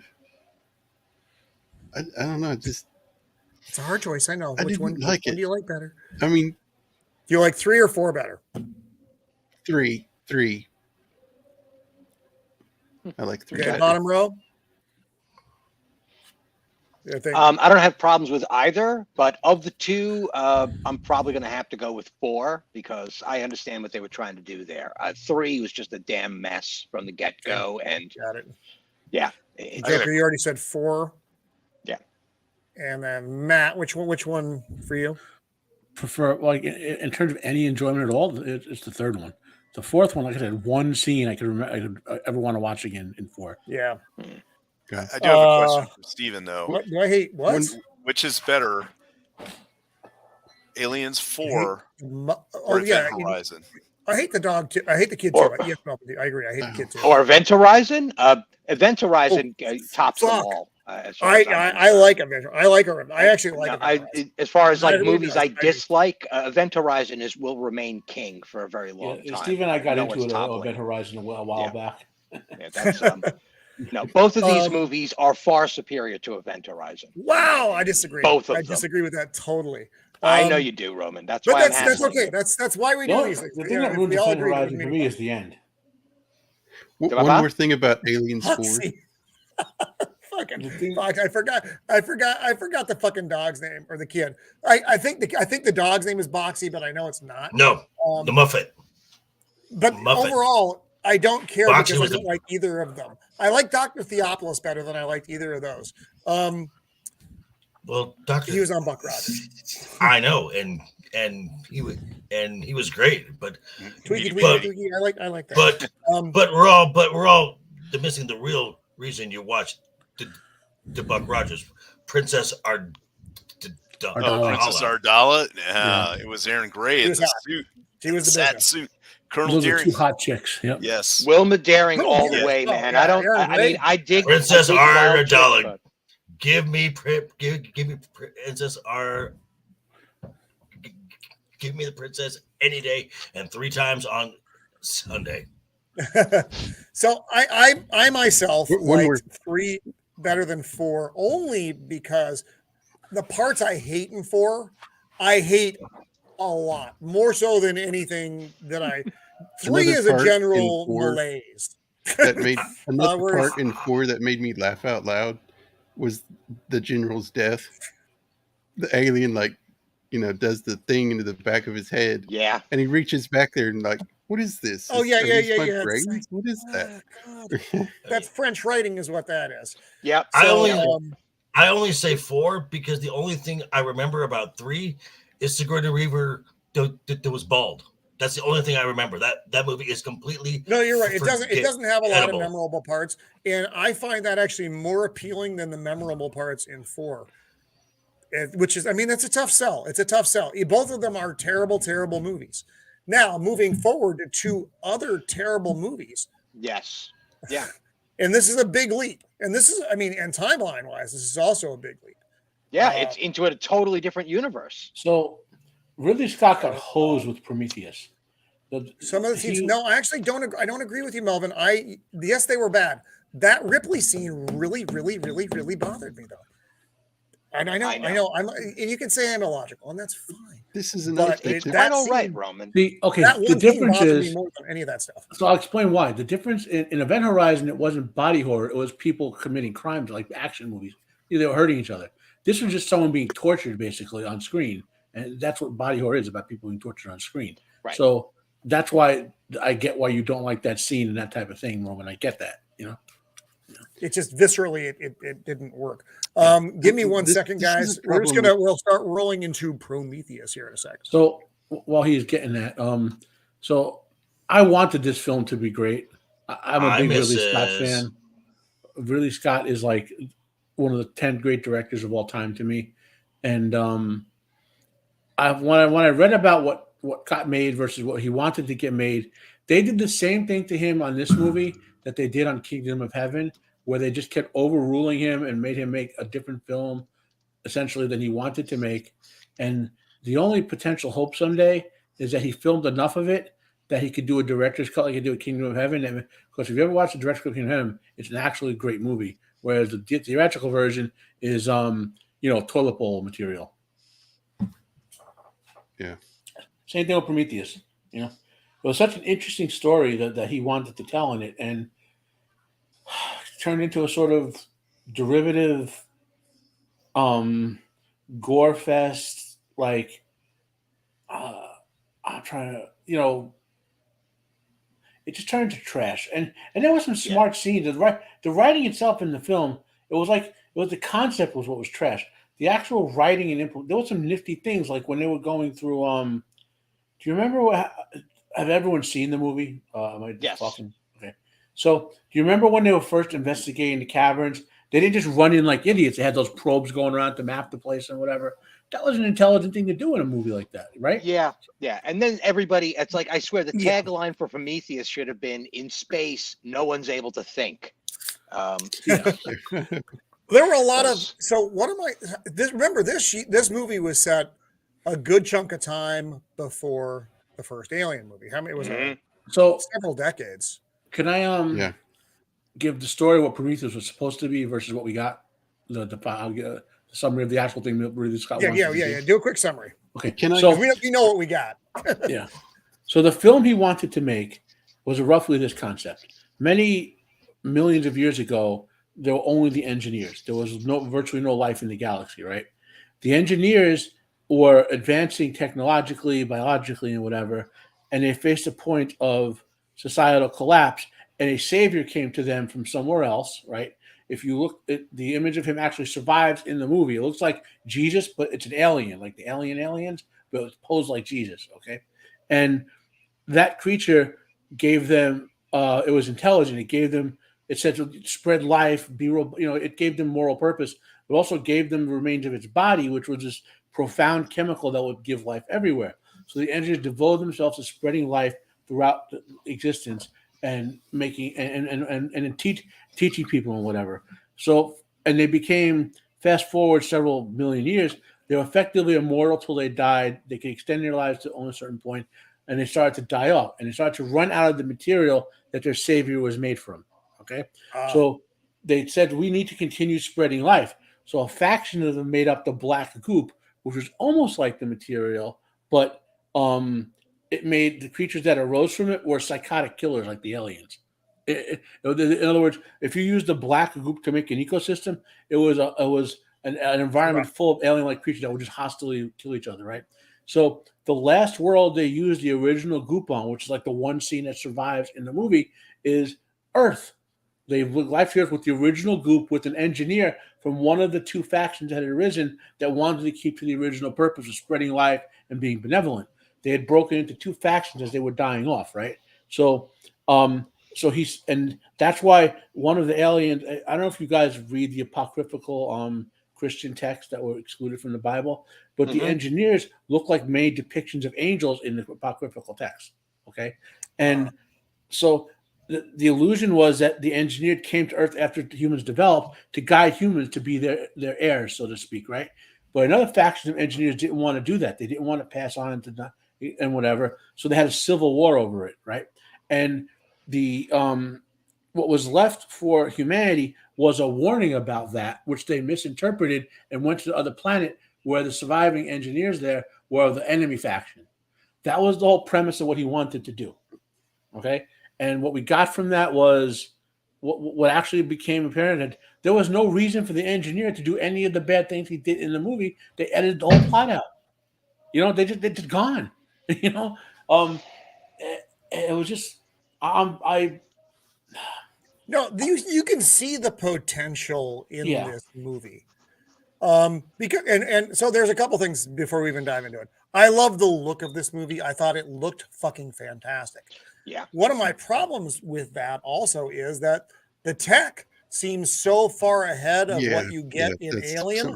It's that problem of making a movie later that's supposed to be earlier. Everything looks more advanced. Yeah. You don't have to do that, but the fucking the J.J. Abrams Star Trek effect. They can't help themselves. They can't help themselves. They're like, oh, we can make this look so cool. Brother, it needs to look not as cool as the old stuff. That's right. Old tech. But that would have been so cool, though. Funky and fucking horrible. In my opinion, that's would have been really cool for them to do analog equipment and stuff. I thought that would be that would have been cooler. It's like fucking wooden ships versus ships of steel. There are differences because there are differences in time, and they made it. You had ships of fucking transparent aluminum out there instead of ships of wood. It's like the tech precedes the tech. So you have a good cast here, though, which that did work for me largely. Nomi Rapace, who from the girl with the dragon tattoo, Michael Fassbender, who I like in nearly everything. Charlize Theron, Guy Pearce, Idris Elba. Yep. Idris Elba. He was just in a bit fucking role in this movie, which is hilarious. Yeah. Benedict Wong, oddly enough, from the Doctor Strange. That's me doing magic poorly. Mhm. So you have some really decent actors in this movie. The problem is, and I go back to name me a person. The only name I remember from this movie is David. I don't fucking remember anybody else. When I look at them, I'm like, oh yeah, Charlie, Elizabeth Shaw, got it, Vickers. But because none of in my brain, that shit is not fucking stored. None of it's memorable. Not even after Theron has sex with one of the crew members. Even that, it's like I don't even remember any of it. It was all pointless. Every single one of them were completely disposable. Talk about a crew that was built to be forgotten. I mean, God Almighty! And at points, they were doing stuff that was so stupid that I was like, "Yeah, man, this is the time the aliens finally get victory over the humans because they're a bunch of idiots." I passionately hate both of these films. This is where the Roman comes out of me, is with these two pictures. You know what the problem with that though about the aliens getting revenge is there wasn't any freaking aliens in the movie except for that worm thing. And the engineer was an alien. That's what he means. Well, yeah, I know, but you know what I mean. There weren't any actual xenomorphs that. Dude, that transformation of the engineer from the space jockey, I was like, wow. You want to talk about reaching? I think we just saw a visual representation of the definition of the word reaching. It's like, no, you can't just have the entire space jockey fold in on itself and reveal your new character and call them the same being. No, that doesn't work for me. I'm sorry. The planet looked cool. Like this was a really cool shot. And I was like, all right, that's great. There's going to be like a giant hive or something. Well, but not later on. You got a big fucking hockey puck and a dude and a giant naked dude in a robe. Which was because I didn't know what to expect going into this movie. Anybody that follows the whole ancient alien line. So I mean, as somebody that knew the material that Ridley Scott was ripping off, I was thoroughly pissed off. I was like, wow, how dare you add this to the franchise, the whole ancient alien angle? It's like, no, sorry, dude. I would have been happier if they hadn't made this about the aliens at all. If this had just followed the engineers, I think we don't need to know, but we don't need to know the origins of the alien. Okay, we shouldn't have gone in that direction. I don't know why they did. It's so bad. Because Ridley Scott normally makes bajillions of dollars, and when he wants to make a movie, they let him make it. That's why they did it, not any other reason. You know. You remember, Ridley Scott doesn't like any of the sequels to Alien, any of them. So. Bear that in mind. I like aliens, not aliens or aliens as just aliens. As soon as, like I said, as soon as we crossed over, and that's why the first two were just fucking disasters. These two are disasters as well, but different kinds of disasters, I think. Like I said, visually, this is I think these stunning. Two are ego run amok. This is. Well, no, you can't say that because he didn't. This isn't his movie. The studio overrode him on everything. So yeah, but we didn't see his version of this movie. I think he get a lot of the guy that what's his name, Jaws, the guy that did that. Today he's full of himself. I think these directors, it goes to their head, and they think that sure. Make profound things that are I don't like terrible. What he does now. He makes, I hate anybody who makes movies about Hollywood. That drives me fucking insane. That is that self-indulgent jerk-off bullshit. I fucking don't like it. Yeah. Directors are like anything else. They should retire after a certain amount of time. Spielberg should have retired. Ridley Scott should retire now. Scorsese should retire if he's still alive. I don't even know. I think he is. I fucking hated Charlie in this too. Her boyfriend. He may have been my least favorite character in the movie. They were all so despicable. Every one of them just stabbing each other in the back the first second they get. And this silly diagram, how they extrapolated what they extrapolated from it is just so pissed me off. Just because it's found for other civilizations, Stephen. Oh my God. Jesus. Well, this is the bad writing. In the context of this movie, you can't. There was more that was edited out. Yeah. A film like this, they should have been, the entire credit sequence should have been a historical docudrama of all of their discoveries up to the opening of the film, right? It should have been like this vignette explaining to us how we got here, so that at least we would have some data. They needed a prologue in Lord of the Rings. Like, we needed that at the beginning of this movie. If they were going to be this ambitious, they should have at least prepped it. It's so weird. A crew of 17. Name me 3.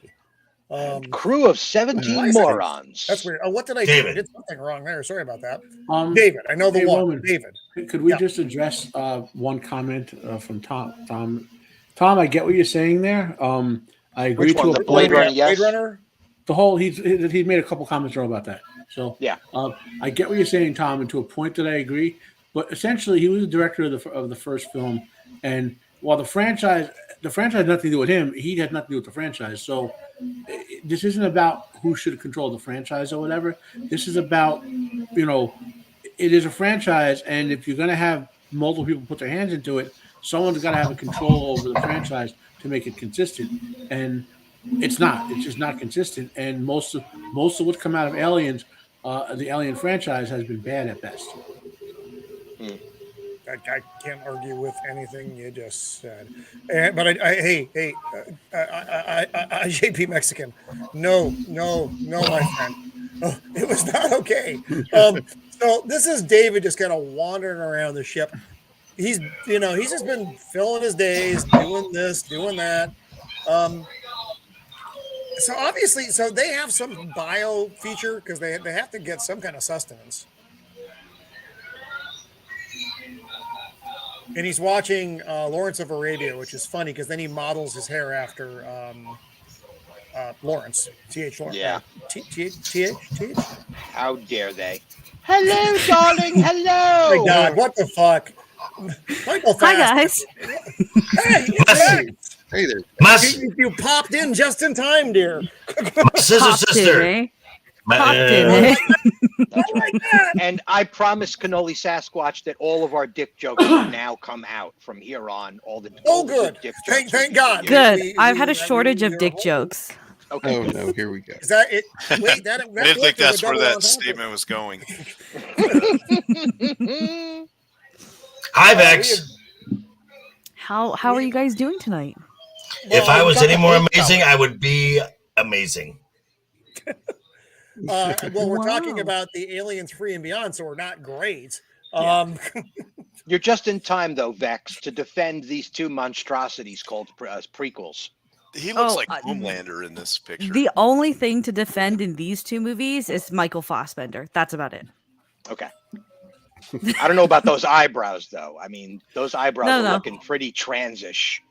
I can mess with those eyebrows. I think he pulls the robot off pretty well in these two movies. I'm sure you would pull the robot off really well as well. So, I mean, he's one of the first androids, but he's the most advanced android as well. Mm-hmm. Right.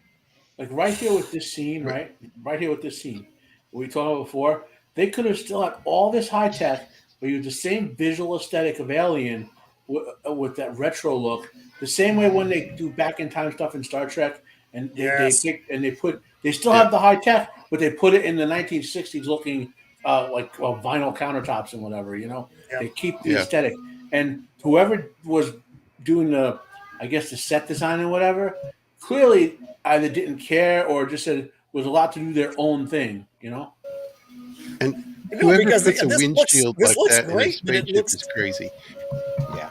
It's just so far above the tech that we saw in Alien. Does somebody have a microphone open in the background? Mm-hmm. No, that's my roommates being loud. Okay. Gotcha. Okay, cool. Gotcha. Get the crowbar, man. Want me to send some of my minions to take care of them? Yeah, it's disarming how good the visual effects are in this film. I was saying this from like about mid 1990s onward with Star Trek and yeah, the it's Mandalorian. the art direction. It looks great. It can't do any wrong. They're really nailing their craft. And the problem is the screenwriters are tricking us into believing it's a good movie because all the production points are there. Yeah, because it looks great. Yeah. Yeah. Well, in the mid 1990s, a program called Lightwave 3D was invented. It was first used on Babylon 5 as proof of concept, and it was a revolution in doing computer graphics. It used to be computer graphics required rooms full of mainframes. Like, you ever see the computers they filmed the original Jurassic Park with? Like, I believe it was like a couple hundred computers, and it would take a month to render like 10 minutes. Yeah. Lightwave 3D would do something like that on a powerful desktop computer in like an hour. Yep. And I remember when that happened, Matt. Yep. For when Lightwave 3D came out, there was a big revolution. All the stuff we use, like to edit video on our computers and whatever, is descended from that era when some software engineers or programmers, whatever, came up with like scaled down desktop editing tools. Yeah, look at that table. Yeah, I mean that reminds me of Alien. I mean, no, and it's supposed to. This is harkening back to that dining scene. Except, but who the fuck are any of these people? Nobody knows. Yeah, there are 17 crew members. I know the name of the robot. That's the Don't thing. worry, Roman. They'll all be dead by the end of the picture, and you won't. Oh, thank God! And that is the best part.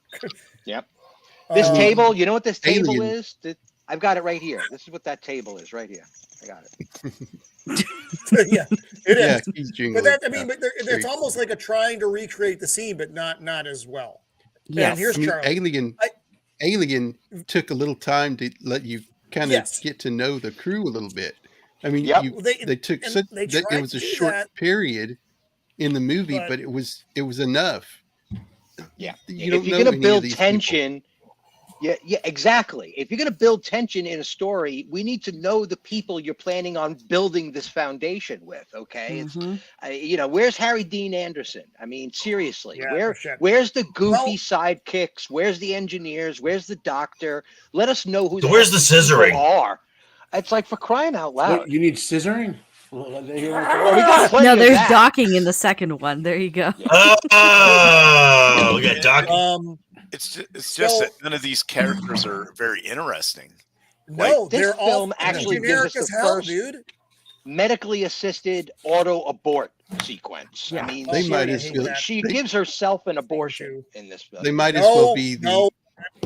You know, the time they took to introduce the crew to us, they introduced David. That's why we remember his name, because they introduced us to him. Context to. And Charlie. Vex, how do you feel about Charlie? I don't give a fuck about any of these characters. There you go. And there's the cat. And there's Idris Elba wasted in a movie. 100% wasted. That's right. You forget that he's even in this film, and it's just his talent he is. I just watched the motherfucker and I forgot about it until we were going through the credits. I'm like, oh yeah, Idris Elba's in this. Was this one of his first roles? No, he'd been this in is well into his career. Yeah, he's done a bunch of stuff. And that's Charlize, right? Yeah. Yep. Yeah. That's Charlize Theron. Again, forgettable. I mean, this film again is like Alien 3. So Charlize Theron was originally supposed to be the lead, but because of scheduling conflicts, she couldn't fill in, and then something opened up, so they cast her as Vickers instead. Wow. Cool. And we wonder why. We wonder why when you hear notes like that. Good grief. Mm-hmm. What a way to start a franchise. And she gets a slapstick death, too. Oh, she does. And oh my God, that was fucking stupid. So I have a question at this point, and please forgive my lack of knowledge here. That's obviously, so LV-223 is a moon? Mm-hmm. What is the big planet? That's not. Is that LV-426, or is that not? Is it just another big fucking planet with a ring around it? I think it's just another big planet with a ring around it. I don't know the naming convention that they use for planets. Really, Melvin? Really, Melvin? I like him. I think he's not a great actor, but whatever he's casted in, he usually does a good job. Let's put it that way. Like I really liked him in Luther. I don't know if you guys watched that series at all. The first season was First thing really I saw good. him in. That's what. That's the first time I ever heard his name was from that series. Well, and The Wire. Oh, he was great. There we go in The The Wire. Yep. Fucking great in Wire. that. Oh my god, as Stringer Bell. Yeah. It's just he was amazing in that because you don't know the dude's British.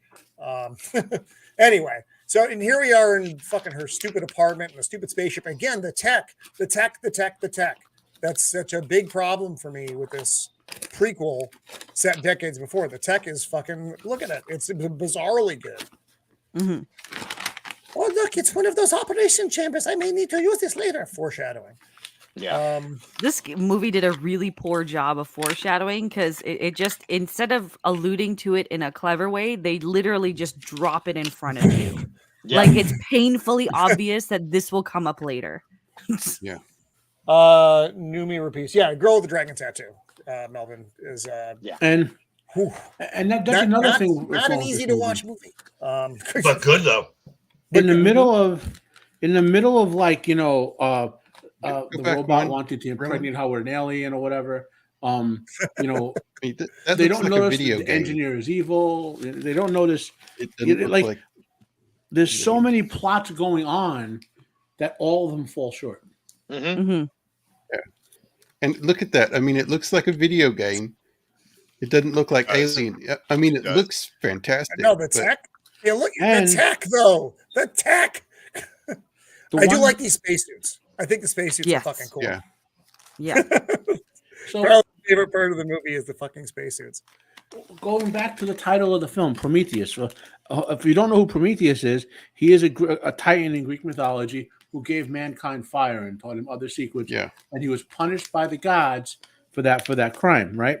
So that was supposed to be the loose concept behind this film, yet it devolves into the only thing remotely about the engineers is, oh, well, he wakes up and they have to stop him. Like out of nowhere. Like out of nowhere that all happens, Yeah. And we talked about this a little bit ago. I like these things. I think they're cool.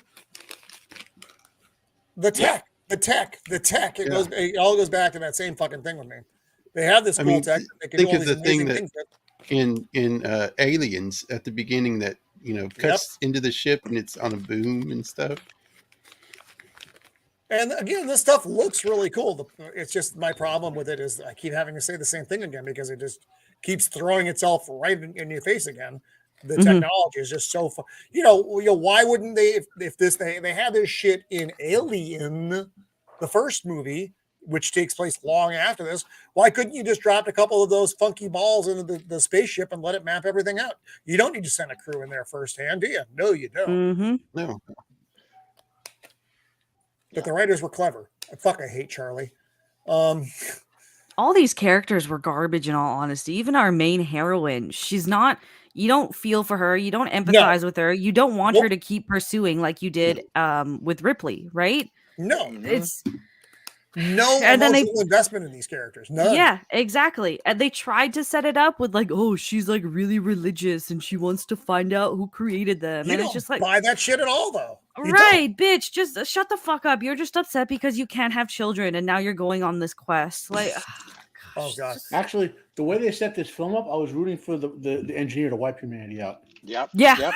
Oh, I was rooting for David the entire movie. David was the one who I was rooting for because I wanted him to kill off Charlie because I didn't like Charlie. Mm-hmm. And then you want to see what's going to happen after that. Who knows? Something clever. He was the only developed character, which is odd because he's the only one that's not human. Almost to the end of the movie, I was like, all right, there's going to be some aliens around the next corner. They're going to face hugger him and then, mouth bite him with the mouth tongue thing and through the head or rip him in half, something. And then I saw these jars and I was like, yes, face huggers or something. Like, those aren't fucking eggs. Yeah. It's face huggers. This never happened.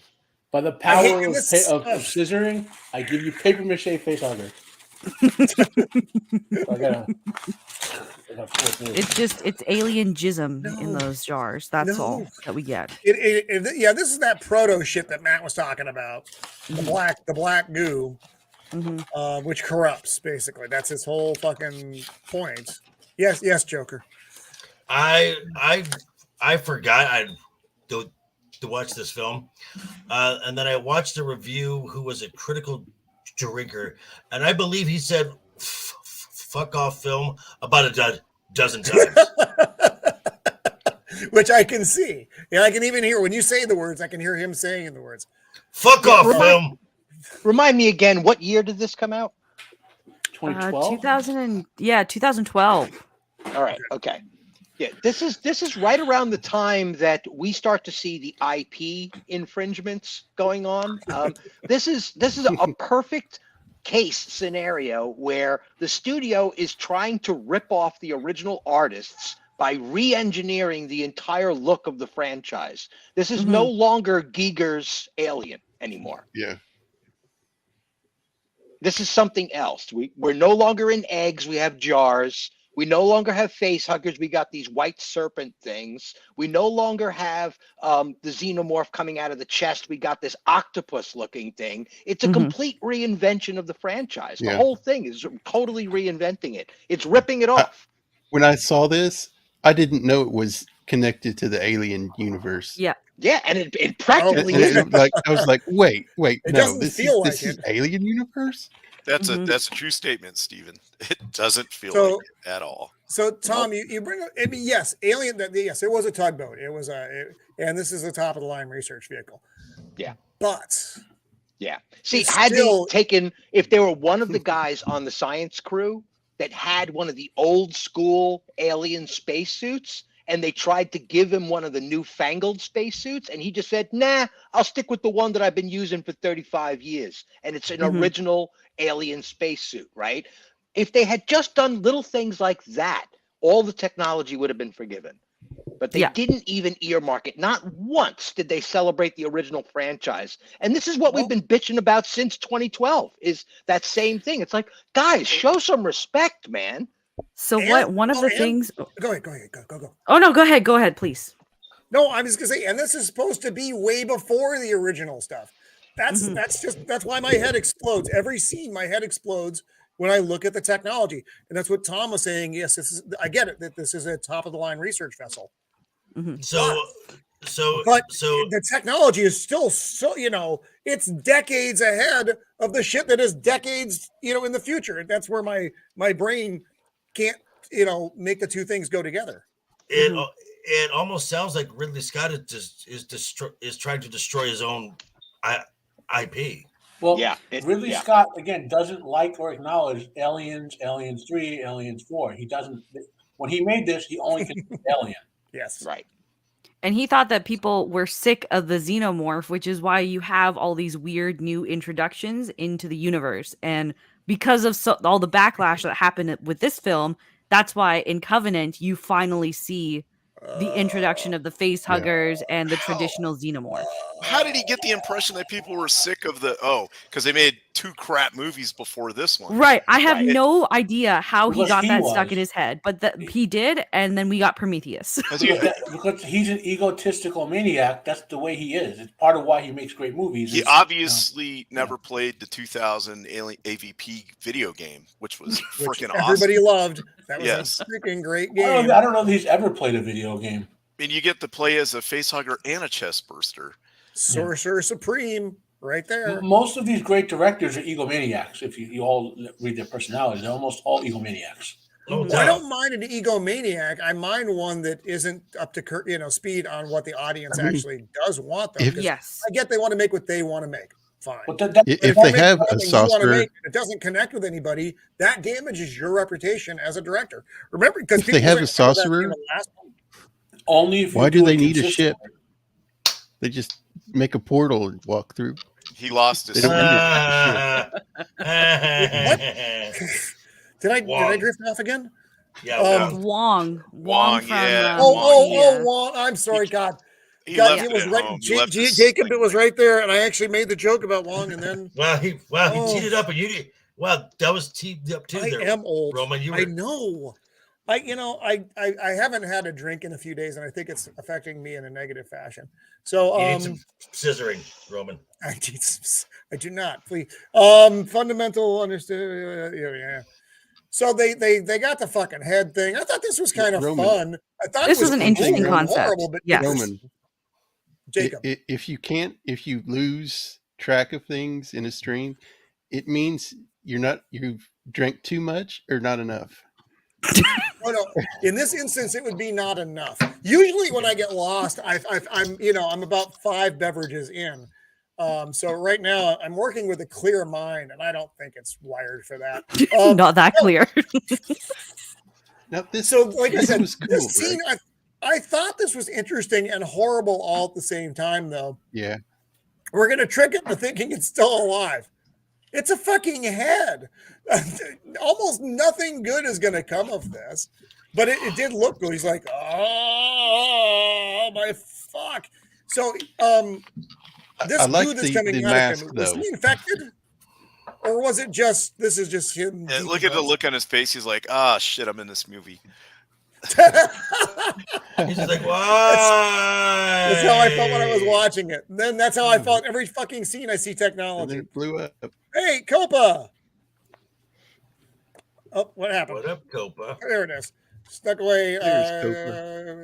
Really? Yep. Well, thank you for popping in, Copa. We do appreciate it. I know you got your all the baby stuff coming up, which is very exciting.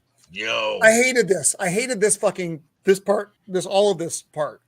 Every part that has anything to do with this bullshit. I looked into your dreams. They communicate in the dreams. And then it's like a. It looks like a. What is it? Daft Punk. Yeah, it looks. That was the inspiration. Lo and behold, one of the few stupid looks in the movie is this stupid helmet. And 2 is the concept. I didn't like it at all. I mean, that is just so way. Well, those guys Daft down Punk the guys road are kind of fridge, stuff. so that explains a lot. Mm-hmm. Then that is just 2, but that was just that was just a shot of just 2 beautiful people. They are lovely. So fun fact. Yes, they're lovely. Sorry, fun fact about Charlize Theron on this set. So you remember that Michael Fassbender, like the year or 2 years before this film came out, he did Shame, where he played the sex addict, and he went full frontal in that. So during the promotion of this film, I distinctly remember like every interview that Charlize Theron did, she would talk about how badly she wanted Michael Fassbender because of his package size. Remember? Oh my! Yes. Yeah. Oh my! Dick ends up always having to worm its way into one of these streams. Hollywood. More literally than others.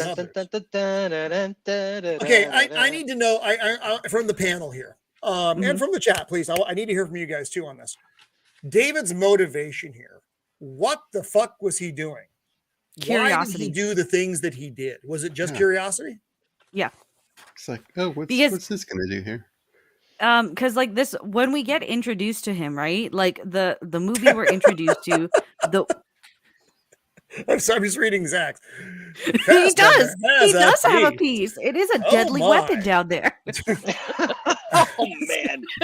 We see a serpent later in the film, which is why he should play 007. Oh, that's true. That's a good point. God. Imagine that would be so good. Don't even say such things because they'll never do it. They want to. I'm going to go on another tirade. I'm not going to do it. Pull myself back. Just when I thought I was out, they pulled me back in. Okay. So curiosity. It wasn't like malevolence. He's just kind of doing what he's going to do because he doesn't have like a behavior inhibitor. He's just fucking doing his thing. I don't know. I think I'm gonna claim the critical drinker on this one, and it's basically, why does he do these things? Don't know. Fuck off, movie. Have you ever seen? He does have a sense of curiosity, and that's why we kind of see him more or less mimicking humans so much before the like everyone else wakes up, right? I have to credit this movie with something though, Vex. That the scene way back when he was watching Lawrence of Arabia. Because of that scene, my son watched Lawrence of Arabia. Okay. Really? Came out of this movie. Young Jacob of the Empire watched Lawrence of Arabia and absolutely loved it. And now we have that quote that goes around the house every now and then. There is nothing in the desert and no man needs nothing. Mm-hmm. That's if you're going somewhere and they don't have the shit that you want, you say that line. Or watching any episode of Mandalorian. There's nothing in the desert.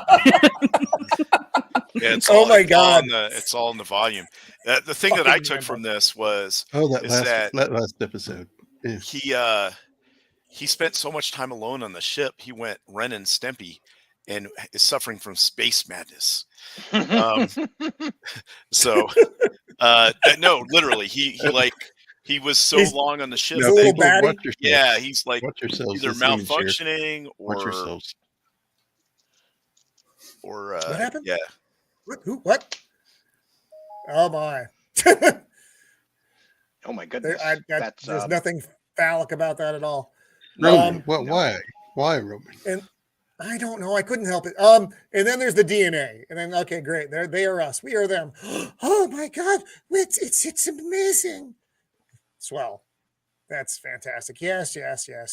You both got that same look that Jodie Whittaker has in the season of Doctor Who with her. They look like weird midwives right now. I was just going to say that they look like some kind of like Russian babushka. Wait, do you guys remember that episode of Twilight Zone where, everybody thought the woman was hideous and they the ugly chick episode? Big face? That's the pig face. Yeah, they also look like they go back a second. They also look like they've been eating MREs for months and I'm so stopped up. This was fun. I like David's fingerprint. Mm-hmm. It's got the little the Wayland emblem on it. That's fun. Yeah, that's cool. It's not like that fun. It doesn't make the movie worth it fun. And this is where he goes to fuck with Charlie. What's that, Matt? It's a tiny little hat. It's lovely. It's like a little bowler. So Charlie keeps fucking with David throughout this entire movie, and I don't know why exactly. I think because Charlie sucks as a character, and he's just kind of a dickhead. So what do we got? Matt, Renan, yes. Don't press it. So he just wants to. If he's gonna fuck with a member of the crew, I guess he's figured he's gonna fuck with a guy who he doesn't like, and I don't blame him. Look at him. What? Why? Yeah. What are you doing here? Why are you getting a paycheck at all for anything? Question as well. I don't remember this being in the first Alien movie, but why is there alcohol on this ship at all? That's a problem. There's a reason they don't allow that on U.S. naval ships. Some of the foreign ships, British. There you go. And this was a problem I had in Covenant too, because you have a clearly overweight dude on there as well. And I'm like, you by no means meet any of the requirements for space travel. So how did you even get on this vessel? That is so fat shaming. Okay. I don't give a fuck. Lose weight if you're going into space. Yeah. I mean, there's a reason. That's the cannoli speaking right there. That guy is going to eat more in a survival situation. But he was asleep before. Had they given us even an inkling that David's entire persona is actually Wayland, then we would understand that he's actually a device. He's an extension of Wayland's ambition. And that the reason why he contaminates Charlie is because Wayland doesn't give two shits about anybody on this crew, and they're all expendable. That's why he brought these idiots on board, because they were just idiots. What? I don't remember them having beer at all. I don't remember them having beer either. Tom, you got to help me out here, buddy. I don't know. I love the look. I do like the look. Like I said, I like David as a character. I was happy when he fucking did this. This is one of the things that I liked best. Oh, hey, Jaina, how are you? Your husband snuck away.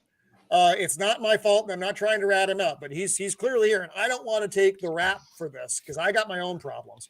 So, all right. So David, again, the most interesting character in the movie, poisons. We don't know what he's done. To Charlie, who is the biggest douchebag in the movie. And you got these poor saps who are just they got cut off from everybody. They wandered off and they got lost in the fucking cave. Or the caverns. Okay. Again, it's like whatever, because you don't know either of their names. The rewatch, I remembered one's a geologist, one is a biologist. They're both fucking morons. Yeah. This was fun. All the all the dead engineer suits, assuming there's dead engineers inside them. What? What does the snake thing have She to do knows. with anything? Sorry, Kofa. This is one of those things, though, where I wish they had explored. If you're going to do a prequel series, this stuff. and This stuff would have been so much more interesting, right? Yeah, and you're going to introduce like an alien engineering race. Like, why would you skip out on exploring that more than seeing a bunch of putts just floating through space? Like, ask the studio why they overruled what Scott on what he wanted to do. That's the answer to that question. I don't think they overruled him much because, from my understanding, is Fox just threw money at him for more alien movies. They're like, we're not going to greenlight this unless you're behind it. You can look around YouTube. There's people breaking down the actual scripts he wanted to do versus really okay. Because the other thing too is, like, I've noticed this incorporates some of the things that he wanted to do in the original Alien movie. So if you've read some of the script for what he originally wanted back in '79, you can see it coming through in this film and in Covenant. Mm-hmm. Yeah, it goes down. Like I said, Ridley Scott. I'm not going to defend this movie because he should have just said, "Fine, you're gonna overrule me. I'm not going to do the movie." Right. But I will say, I still have a slight hope that they filmed enough of it that was cut out that he could release a Ridley Scott cut, and just like they did with Kingdom of Heaven, where the theatrical version was absolute garbage and the Ridley Scott cut was great, or almost every release of a movie he does is better than the original version of his release. So is there like a Ridley version for this? No. Okay. Just like with Peter Jackson and The Hobbit, there were too many cooks in the kitchen, pushing for dear Lord. different things. And Charlie's getting it on with what's her name because he pissed her off. And here it is. Apparently, Michael Fassbender in another role in the film. Now, sorry, if we just rewind a minute there to the love-making scene, I'd just like to point out that she was crying over the fact, like, oh, we're just here to find who created us. And she's like, I can't create life. And then his solution to that was to dick her down. Just an interesting turn of events. That's all. It is. And her response. No, we didn't know that she couldn't have a child before that scene, did we? Not really. No. This was one of those things that was just thrown at us as like, oh, this might be foreshadowing. It might come up later. He seems like a problem solver, so he's just throwing the solutions at the wall. Throwing the big D. To see what stuck. You never know. Women that complain, just dig them down, and that solves all your problems. It's kind of funny. These two scenes juxtapose pretty well. We have this, and then we have this. Right. One high horse after another. I hated this scene so much. The vengeance thing. These guys are just freaking idiots. He's like, oh, hi, strange alien creature I know nothing about. Surely you must be friendly. Oh, fuck! Oh, God! He's a biologist, too, so he realistically should know better. Mm-hmm. Well, remember, the premise was they did send the idiots on the mission. So yeah, that definitely is part like of the premise. Steve Irwin, he sees an animal and wants to dive in. I guess. Well, that's not good. That's not good. He looked at that big white snake and he was just like, "Can you satisfy my oral needs, Mr. Snake? Can you please satisfy all of my oral needs?" That big white snake. I didn't see David Coverdale in this film. And I would have paid money for David Coverdale. I did not prefer him either. So Charlie's looking a little jaundiced, and he's got this fucking thing in his eye. And he's just kind of creeping around, and it's like, dude, you know something's wrong with you. And then there's Michael Fassbender. The ball hit at end. I like this part, and again, I wish it hadn't been part of the Alien franchise because I thought this was pretty cool. Going in, you got they're going to nuke whatever planet this is going to. We don't know what planet it's going to yet. So real quick, I think Joker said he's got to go. Oh, Joke, Yeah. you got a bug out, dude? Okay, I'm sorry. Yeah, I'm working like 6 shifts this week at work. I'm kind of exhausted, and I was starting to yawn, so I kept going off screen. But I just want to thank you again for having me here. Let me take this off real fast so we can give you proper. Okay, there we are. Oh, there we go. Yeah, so thanks again, Roman, for having me on. I will be dropping my Mando's episode 4 review tomorrow the morning. Oh Right dear on. God. As bad as this season has been, that's probably the best episode, and that's not saying much. And then you can catch me, I believe Saturday I'm going to be on this guy's channel right over here with Mr. Jacob. We'll be talking about we'll be talking about The Rocketeer, great film. Steven, always a pleasure. Matt, you're stalking me, so it's getting a little weird. Shieldwall, thank you, Opa. Just past the 400 subs. Thank you. Excellent, dude. And then, excellent. And then, of course, how could I have to save the best for last? The Scissor Sister down here. All right, guys, I'm going to bed until I have to go to work. Guys, have a great night. Roman again. Take care, folks, and toodles. Yep, later, Joker. Bye, Joker. Thanks, buddy. All right, Mr. J is out of the house. Looking forward to actually getting to meet him in the real world. I'm How pretty are you, excited, darling? which will be next month. I get to meet Joker in the real world. All right. So again, I thought this looked good. I thought everything looked cool. And of course, the whole movie looks cool, but this whole part worked for me. And again, until you insert the alien parts into it, although I still hate all the actors, and it's just and most of the plot, but that's fine. The big spacesuits, and I mean, so did it irritated you guys that this was a spacesuit and not an alien, right? I didn't really care. I thought the space it looked cool either way. I mean it's less interesting to see that they all look like actual like bigger humans underneath, but it plays into like a bit of the how some early mythology, it's just gods created us in the image of them and all that stuff. So it played nicely on the bigger like connection, that's all. Yeah, you can hear the logic in the writer's room. I mean, they obviously got stuff that they were actually trying to attempt here. It's just the final execution, just like 3 and 4, there was some meat on the bone, but guys, it's like, it all looks pretty, guys. Congratulations. These sets are beautiful, but good grief, It's man. wasted potential. Hollow, if you could say. Yeah. Hollow is definitely it. This is IP infringement at its finest right here. What we're watching on screen right now. This is like, when, Crisis on New Earths and, all of the new gods and the new 52. This is that empty, hollow reinvigoration alleged of the IP. It's and you can see, yes, they were going back to Earth to wipe us out. And I don't blame them, frankly. And then he finds one of the buggers in a thing, which, how long has that ship been sitting there?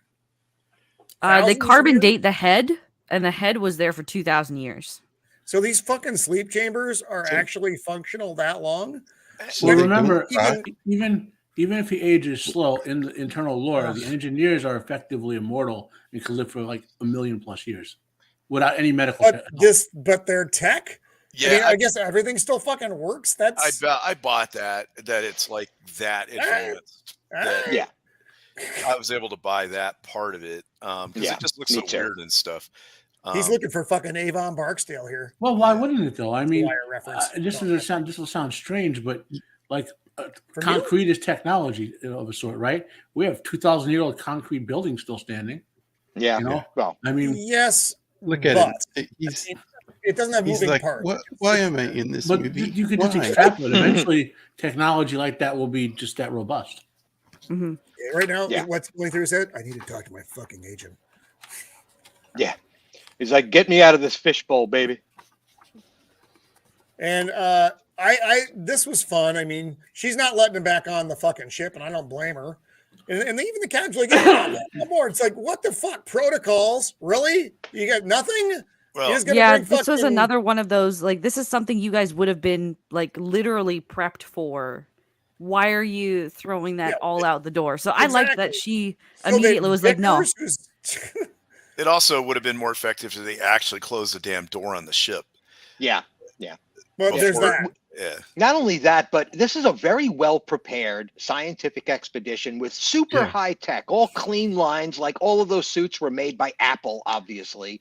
You know, it's like you know, everything looks really, really good. They don't have a hazmat chamber that they can throw this guy into. I mean, seriously, what the heck? There isn't a box they can put this guy in. But they have a flamethrower on board. Well, everybody has a flamethrower. You don't have a flamethrower, Vex? What's wrong with you? Again, flamethrower. We got a flamethrower in our movie, just like the original. That's where they got that from. So this is funny again, though. You're right, though. So the curiosity of David. I wonder what's going to happen here. I bet it's fun. Well, here I suspect that he already knew what was going on here, and he was just feigning ignorance for her sake. Yeah. Because he can sense the heartbeats and everything, right? He has the technology already built in him, so he had an idea. I'm guessing. Yeah. What I was wondering, did he need a flashlight in the caverns? Remember that scene where he's holding it in his mouth while he's doing the vase thing. His eyes can't pick up the lights. I know it sounds goofy. I understand why he wears a spacesuit so he can look like one of us, but. Bye, Melvin. Melvin Deeply, thank you for hanging out with us. One of our Melvin. Who likes to make fun of the fact that the Road Warrior was originally. Bye, Jenna. Have a great shower this weekend. Bye, Jenna. Yes, and congratulations. You should have put a link out so we could send gifts. I like to send gifts. I like Sicilian babies. You know.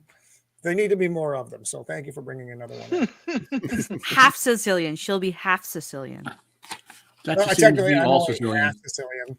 Now, see, this suit looks appropriately retro. Yeah. It's something like something out of Star Trek, the original series or something. Mm-hmm. And they have hazmat suits on for her, but they didn't bother with anything else. No, let's bring this guy on board. It's fine.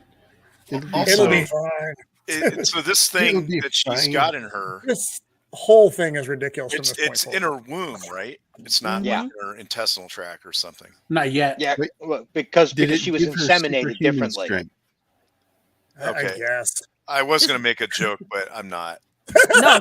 Go ahead. Come on. We want to hear it. It depended on which orifice he used, I guess. Oh my. Yep. Yeah. See, had she gone down on him, the alien would be in her stomach. Oh God. But yeah, this doesn't make any sense because suddenly she's carrying basically the equivalent of a 3-month-old fetus, and just conveniently when she wakes up now out of this deep slumber or whatever, now she has a piercing pain in her womb. No, and it doesn't work for a lot of reasons. One, because if she's incapable of having it, unless it rewrote her DNA to make it so she's capable of carrying young, this doesn't work. This scene this is just something that's growing in her. It's not. This scene reminded me of something. It's not the same thing.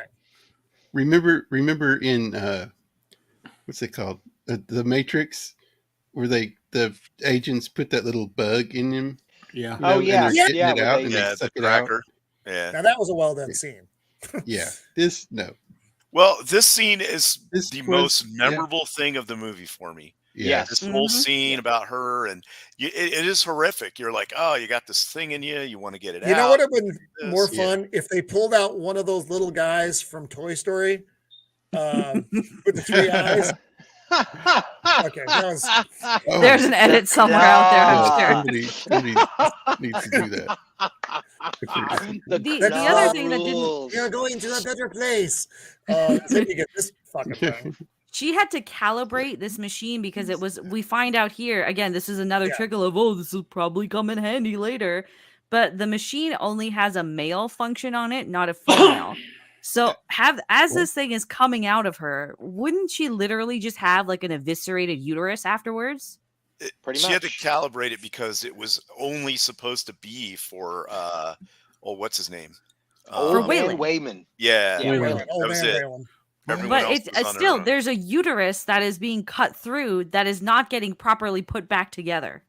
Well, doesn't make any maybe sense. that's true, but I'm sure she's less concerned about that than having the thing rip her apart, right? Well, except she's gonna. Bro, do you know what a cut Yeah, open but uterus she's can still do to you? That can bleeding. kill you. Yes, I've worked in healthcare, women's healthcare for quite a long time.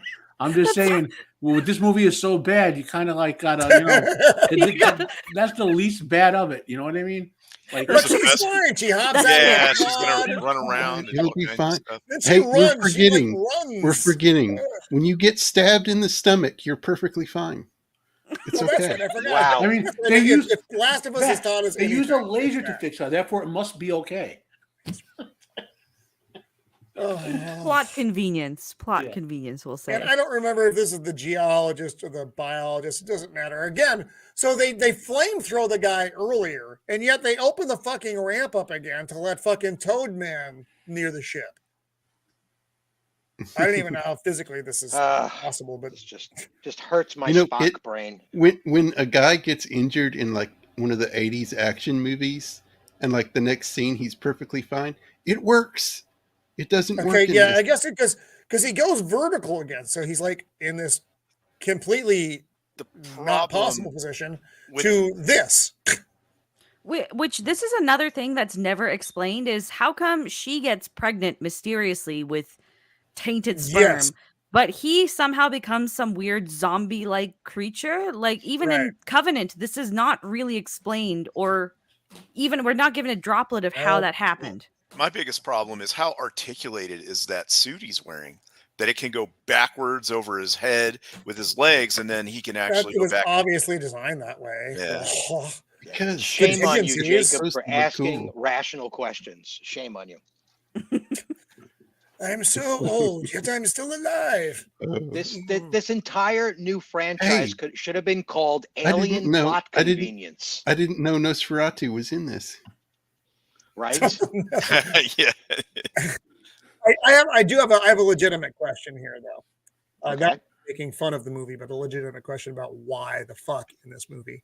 Why the fuck did they use Guy Pearce in this role and not a fucking old person? Yeah, Another wasted talent in this franchise. Yep. because they wanted him to look like Nosferatu. Well, I guess so, but there's no reason.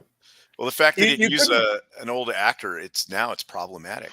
I can't watch. Well, I mean, There was obviously some part of the franchise that they were planning on using Guy Pearce in his younger form as well as his older form, and probably use him in the younger form more often. But it never got used. It never got used in the plot line. So he was hired and contracted, and that's why we only see him in his older form, because that's all best the producers would explanation allow. I could have. 'cause There isn't. Otherwise, he it's also fucking looks like stupid and pointless. There's also like an looks hour like- worth of material, at least, that's been cut out of this movie. by the way. Mhm. sorry, last joke. He also looks like the guy from Big Trouble in Little China, the old fella. Yeah. Yeah. Oh, Yeah. oh, what was his Do name? you have green eyes? I need to see your Absolutely. eyes. Show me your eyes.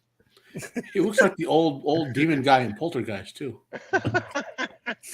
Yeah. Kind of He looks looks like nearly anything Let else me other in. than Where's fucking Carrie somebody who Ann? matters in this fucking movie. Mm-hmm. Have you seen Avon Barksdale? So he's like, "What are you doing, Shaw?" And this is where he tells her, "I'm going to blow up the fucking ship rather than let this motherfucker get off the planet." All right, cool. And that's her father. Okay, great. That's it. That's all you get. Doesn't matter. Mm-hmm. Lopan. Lopan. Thank you, Copa. I forgot because I don't really dig Big Trouble in Little China. It's not my fault. It's just one of those things. I know. Throw the fruit later. Yeah, come on, So man. They put fucking old man in a fucking jumpsuit here with his exoskeleton. Great. They should have just got Biden. That's right. Come on, man. You call yourself a YouTuber? If you don't like Big Trouble in Little China, if I you don't don't like like Big things that are Trouble in Little China. Chinese, you can't call No, yourself a no, it's YouTuber, not friend. that. Can't call yourself a YouTuber. Yeah. Come on, man. Don't Smile build a brother. wall man. in between us and Everyone get the together and love one another the- right now. The people that have been infected with a we can't. pathogen? It doesn't No, work like no, that. don't do None that. of this works like that. So now you get your more member berries with the alien ship. Great. Looks like an intestine passing crap Only along. thing that looks good. It looks like an IUD. That's what it looks like to me. Yeah. So now David's waking up, sleeping alien who's been there for fucking 2,000 years, and he's a little grumpy. I think this is better explained why he did this in Covenant because of the whole opening sequence in Covenant, which we'll get to. But it better explains why he chooses, I feel, to do these things. Yeah, I have a raccoon on the porch. Hindsight is always a great way to retcon. Is that a euphemism, Jacob? No, an actual raccoon on my porch. Oh, okay. I thought it was something new I just hadn't heard about. Yeah, I thought it was referring to Fassbender again. So they're trying to talk to motherfucker. He's got some weird. This alien guy's like, well, how long have I been in there? 2,000 years. Oh, and then he goes crazy and little pets. Rip off head. Rip off. He realizes that that's not a real human. Not real. Yeah. And then he whacks old Wyland in the head with it, and down goes everyone. Now he's just pissed off. He sees Shaw and he's chasing after her because she's a chick, and he's been he hasn't seen a broad in 2,000 years, so he's looking for some loving. I'm a fucking head.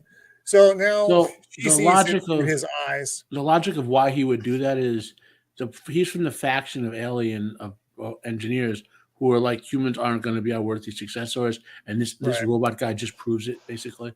You know. Well, and if you look can you highlight Zax's comment for a second? And then the next one. Oh, Zax. Never change. In a very good sense of the word, one would serve as the other. And, oh God! And you get another phallic scene with the big alien directional gun. Ugh. It's not a weapon; it is a navigational device. That's what they tell all the chicks. So hops in. This is where you see the spacesuit in action. Great. This pissed me off so much. Member berries. She's running out of something here. I don't know. I don't really understand the way doorways or entryways in this ship work. Because she just kind of runs out and she's outside the ship, but there's a big. What did she run through? How did she end up here? So, they kind of explain it in the beginning, right? The ship is basically hidden within this like dirt tomb kind of thing, and there's like an entrance that goes in that kind of feeds into the actual ship. But the fine detail of how that soil tomb connects to the ship is never really revealed. Yeah, right.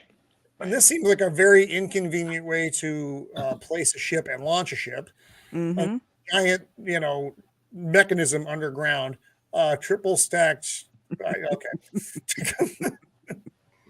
God, why every week? So he's like, "Hey, we're gonna go fucking kill ourselves." And Wong's like, "I could make a portal," and he's like, "No, you gotta kill." So she hops into a escape thing because she needs to get out the fucking ship. How does this escape pod work, by the way? Because all this looks like is an ejection pod. It doesn't look like it's going to take her anywhere. She's in an ejection pod. So there's two things they do here. What's the point? Where does she go then afterwards? Well, no, they jettison not there. The ship. It is not there. And then they eject her in a pod because they already jettisoned her ship out. Remember, her quarters are a separate entity. Okay. Well, actually, Vex, there's a scene that was deleted where she types in on the escape pod. She types in on the navigational computer. She says, "Escape pod, proceed to page 35." Ah, interesting. So many things. This ship. What an unfortunate place for the bridge to be at the very front of it. Too much glass. Too much glass for space travel. Right into the fucking. It's okay, yay, and then collision, and that doesn't even quite do. It brings it down though. Yes, which is part of the job. And then everything that happens here is fucking ridiculous on so many levels. Though this is like a Roadrunner scene. We need to have sideways. Run fucking sideways. But this is what happens when you pit death scenes in movies. We need to have a stream on just that. Mm-hmm.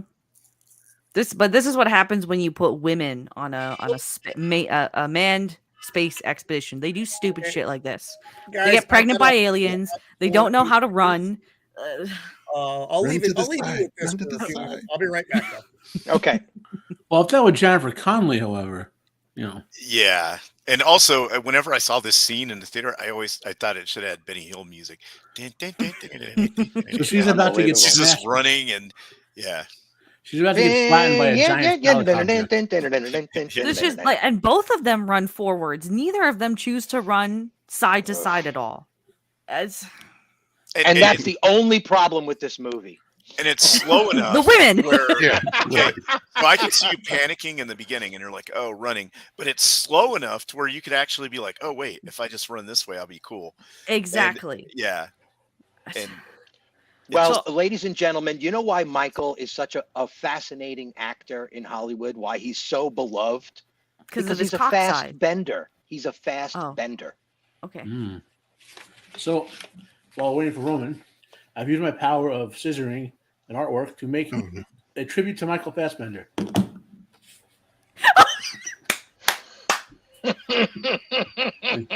does it say? Hold on. I gotta flip the camera. It's too small for me to see still on the little panel of cameras. You'll have to read it out for us, please. Yeah. So, scissor art, the Fassbender. I dedicated this to Charlize Theron. It's not as girthy as Michael is in real I life. figured out how to make somebody big on screen. Wow.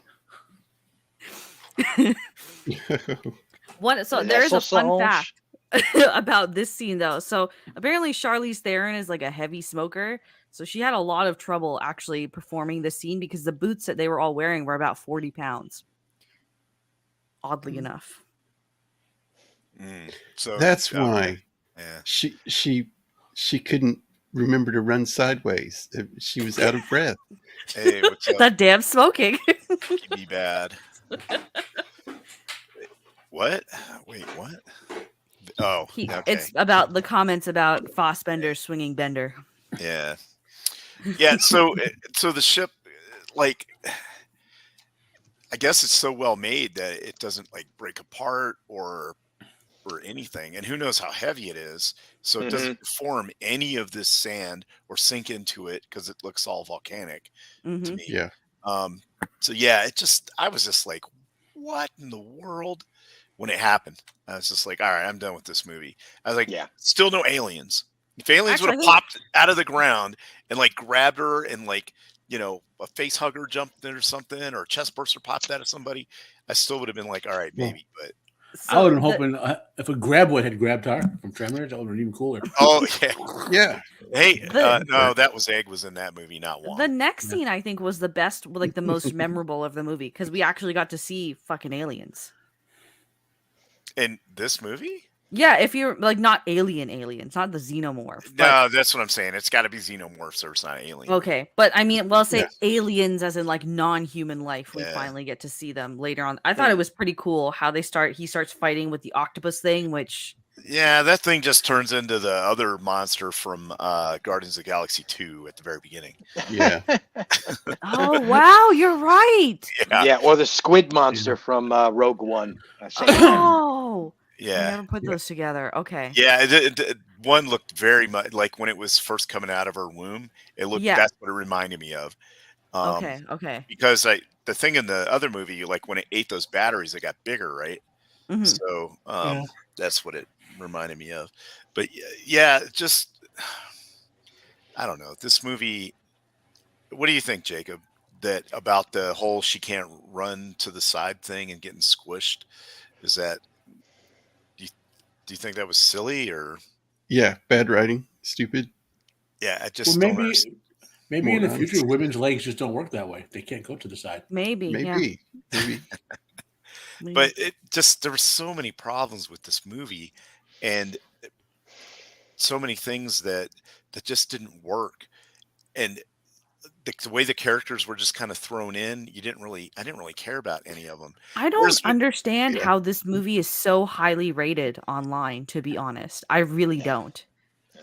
Well, have you been on like Twitter or seen TikToks or anything? There's a lot of people out there that don't know what they're talking about. I guess, but it's I mean, just, if this you is like like this movie, that's good. I'm happy for you. I just, I think this would You have have been no fun taste. as a standalone. If this weren't connected to the Alien universe, I think I would like it a lot more. Right? yes, Issues and all. Yeah. absolutely. But because I it's kept the thinking, fact that it's connected to the Alien universe and it makes no sense with or without that. Like that's what throws it all off for me. or that it's before the other movies take place. You guys are just hating on a movie that don't has be two bad. strong females, a really, really attractive, beautiful man, and Idris Elba. I mean, Yes, come I on. am, because women just should not be hating leads on in it. film. That's why. You're so Racist racist and sexist. and it's sexist, terrible. it's just- It's terrible. It's terrible. Shame on you all. Shame. Do better, okay? Do better. What kind of ergonomics was on that fire axe? That she had? No, that axe is retarded. Yeah. That's Like, dumb. That's a stupid how? design. What are you supposed I to? have no idea do what with you're that? supposed to Yeah. do with that. Yeah, No, that's like one of those Did one of the did violins giant from the alien Next step on it? Generation universe. It's all made out of transparent plastic because we're in the future. So violins are It made out of looks plastic like now. the whatever is the giant dude stepped on The it. big octopung here. Been it. Yeah, because it's got a weird bend that makes zero sense. Mhm. And the big octopung's still alive, and he's talking to her still. He can communicate with her. That's great. I'm so pissed off.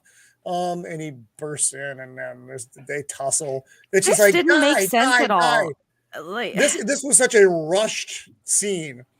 He gets in, die. She hits the control. This big squiddy pops out and has freaking face sex with him. This was creepy. Here's the thing that I didn't get about the engineer's motivations, we'll say, is he probably is aware that there's a bunch of other ships on this planet, which we learn, right? So why are you going after this one woman who's, I don't know, brought to, when you could just fuck right off and get one of the other ships that's full of all your, alien sperm? Wait, what? No, you're 100% right. No, these are just like, why? Yeah, There's he so much. He has no motivation in this movie because the whole backstory of the engineers doesn't exist in this movie. But we know that that ship was headed towards Earth and they were planning to kill the humans. So if they've revealed that was the agenda. This is what we can assume is the agenda. So why would they just not go with that and just let him fuck off and try and kill humanity? Yeah. What? I thought they were supposed to be smart. And they engineers just mindlessly chase after people to kill him. He was kind of pissed off. They just, they brought a ship down. He caught on fire a little bit. He's in a bag. Great. And that's Michael Fassbender's head in a bag is starting to turn me on. I don't know what it is. I think he could do a lot with that head for Michael's head. I forgot about this. Yeah. Would you like me to send you a picture of the Fassbender there, Stephen? Yeah, give me the Fassbender, Matt. Just put it wherever you think is necessary. Just stuff that thing right in there. This alien is almost as bad as the alien in Alien 4. I hate this part a lot because I forgot about it again. I just watched the movie and I forgot that this happened. And then this big giant thing just like jumps out of the dude. It's like a full grown man comes out of another man. It's just weird. And this is like not the alien, but it's an alien. It's like, okay. And this is where you can see Ridley's thing of like, oh, people must be sick of xenomorphs, so we'll create some new aliens here. Yeah, we're certainly sick of paying Geiger, so we'll create some new aliens. What the fuck? This is the end of the fucking movie. Geiger passed the year before this movie came out, if I remember correctly. Oh, shock. That's why they tried to take the inspiration from him, but that's why there's droplets of it, but it's very much just a poor mimic of his work at the end of the day. Yeah, they tried to take something from him. I think it was the IP. I think that's basically what they tried to do. They didn't want to pay the Geiger Foundation ever again. They paid him off and did this. I'm sorry. It's like, as far as like Alien 3 and 4 is concerned, there are legit things to discuss about the mechanics of that whole thing and why it isn't as good as it should have been. But at least they were trying. This is like this is like piracy. This is high seas piracy, this movie. It's like, what are you doing to this universe? It's like you completely pirated this entire IP. This is not my IP. This is not Alien. You could put the name on there, but this is not, Well, it's not. just the same thing they've done with Star Trek and Star Wars. Thank you. Like, hey, look, it's Alien. It's Star Wars. Don't you love it? Yeah, you must love it because it's this. Throw it all out and make something else. But Yeah. Hey, we put the tagline at the beginning of the show, in a galaxy far, far away. Doesn't that turn you on? Doesn't that make you get all hot and bothered? I would have been fine if they never made a sequel to the movie Alien ever. It was a standalone. I'm perfect with that. Yep. Yeah, it would have been good. They got lucky with the second one that it was a good movie. Compared to all the rest. Yep, and then it went downhill. Same with Terminator. Same exact thing. Terminator 1 was great. Terminator 2 was good. Don't worry, it gets worse.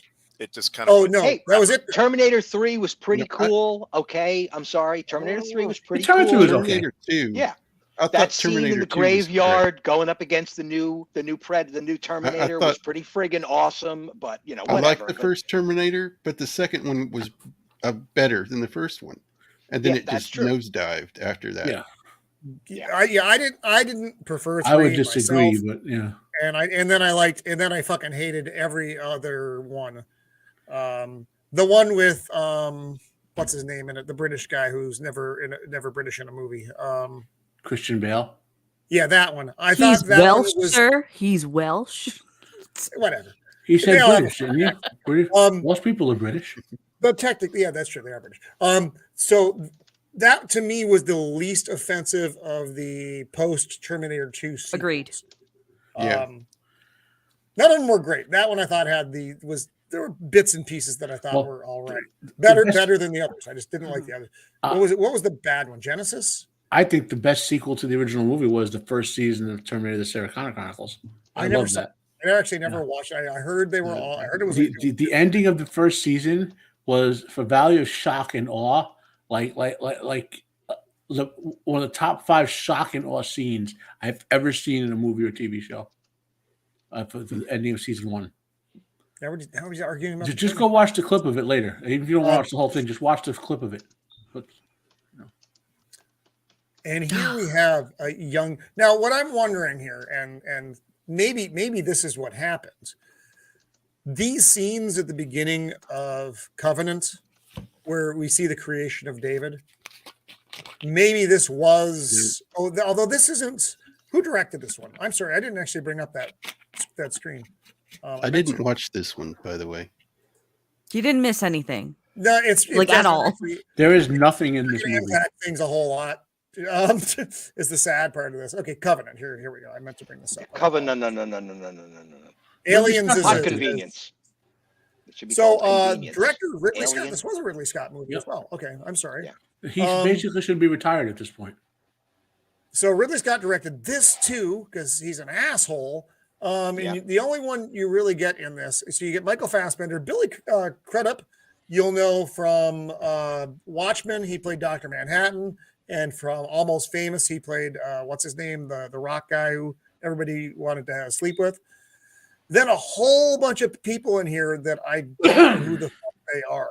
Well, you know who Juicy Smollett is. He's the dude that claimed to be fucking rung up by Trump supporters. I know. The only good thing is that he gets eaten by the alien. So Juicy Smollett. His best role can't is believe he he's in this. He's barely in it, to be fair. You don't really know. You don't really know a lot of the cast members in this, and it doesn't fucking matter because they don't fucking matter. This was kind of a weak. This was a weaker plot than Prometheus, and Prometheus was a weak fucking plot. So it's pretty impressive. Oops, I did actually none of what I wanted to do there. This film is on my top 10 worst films of all time list. I can accept it's that. Up there for me. Yep. So what is the source? So give you an idea of what's on that list for me. Oh fuck, Highlander! Anything after Highlander, it was just so bad. So what I'm wondering were these scenes originally supposed to be in Prometheus? That's what I'm wondering too, because we see a young Whalen here, which would make more sense because you never see. I mean, he's dead, and it's just whatever. But he's basically a dick to David though, right off the bat though. Which I do Hey, have look, to say that share bothers me. The throne, you mean? That yeah, mess of a thing. That looks uncomfortable. It does. Yeah. I like how we're in the volume here. It's almost like a precursor to the volume that's set. It's like that's exactly what the volume looks like. I mean, I hate to say it, but Ridley Scott made only one good movie after 20. I have to say or so. that shot there of the ship, that looks Alien Universe. There were some trickles of good stuff in this movie. I'm not going to deny that, but overall, it was just it was like fan fiction. It was like someone took Alien fan fiction and decided to make it into a script. That's what it this would movie have been was. better if it had been gay alien fan fiction. I think that would have been. We're getting there, though, Roman. We're getting there. This wasn't even fun. So, Matt, what's the one good Ridley Scott film since 2010? The Martian. That was Ridley Scott? Yeah. That was a good movie. That was a good movie. Because now I understand. I'm beginning to understand what happened here. Matt Damon got tainted for me after Team America. Every time I see him, I only think. I think he did for everyone after that movie. That's all he will ever be to me now. And Matt that's fine. Damon. So this ship actually reminds me of The Black Hole, and that's not a euphemism.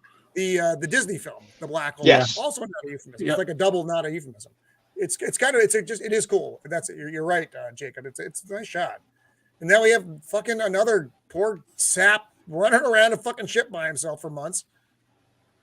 Except he's wearing a hoodie. No wonder these androids are crazy. That's what I'm telling you, man. They've all got space madness. It's a long time to be by yourself. So now they're deploying a solar sail, I guess. Something bad happens. This isn't David though. Now I think this is Michael. Is it Michael? I don't remember what his fucking name is, and he's one of the main characters in the movie. I don't know any of the names of the characters in this movie other than David. But does this android have GPP? Genuine people personality. Oh, I thought that was another euphemism. Yeah, me too. That's what I thought too. So it's funny here, though.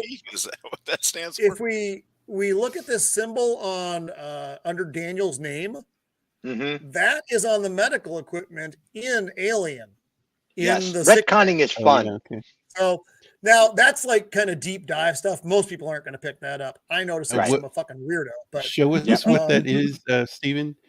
The little logo there. Oh, that's it's a symbol of the scarab. It's an Egyptian symbol. Yeah, but no, with the keys, it's more keys jingling. Hey, look.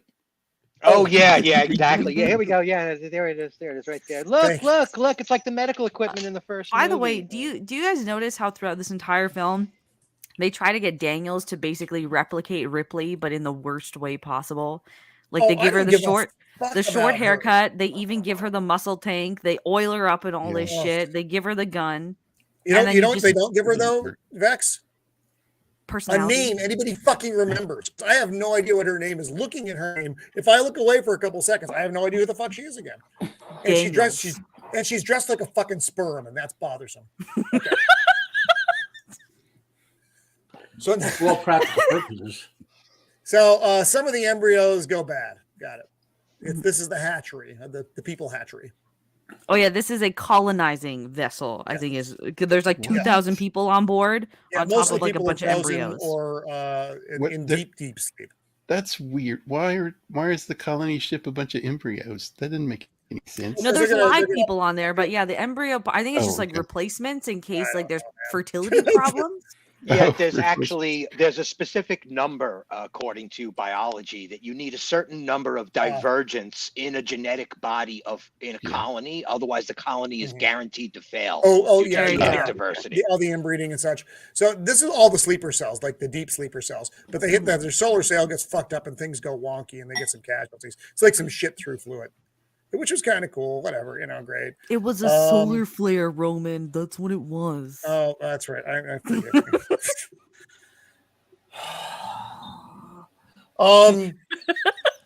So they wake up the fucking crew. Everybody's puking. This one dude, his shit don't open. If he just catches fucking on fire. It's James This was Franco. We finally burned him. And this is actually the captain of the ship, of the mission, who gets cooked. And it's the boyfriend or husband or whatever the fuck it is of that other lady. That seems like a safe way to travel. Exactly. Yeah. Something goes wrong, you could burst into flame immediately. Yeah, and those EMPs happen all the time in space. So, you know, whatever. Shit's getting thrown around. Turn into a hot pocket in one of those. It is. It's like when you microwave fucking a burrito and the outside is cold, but the inside is fucking nuclear. It's just like that. It's exactly the same thing. Oh, I think that when your burrito blows up in the microwave.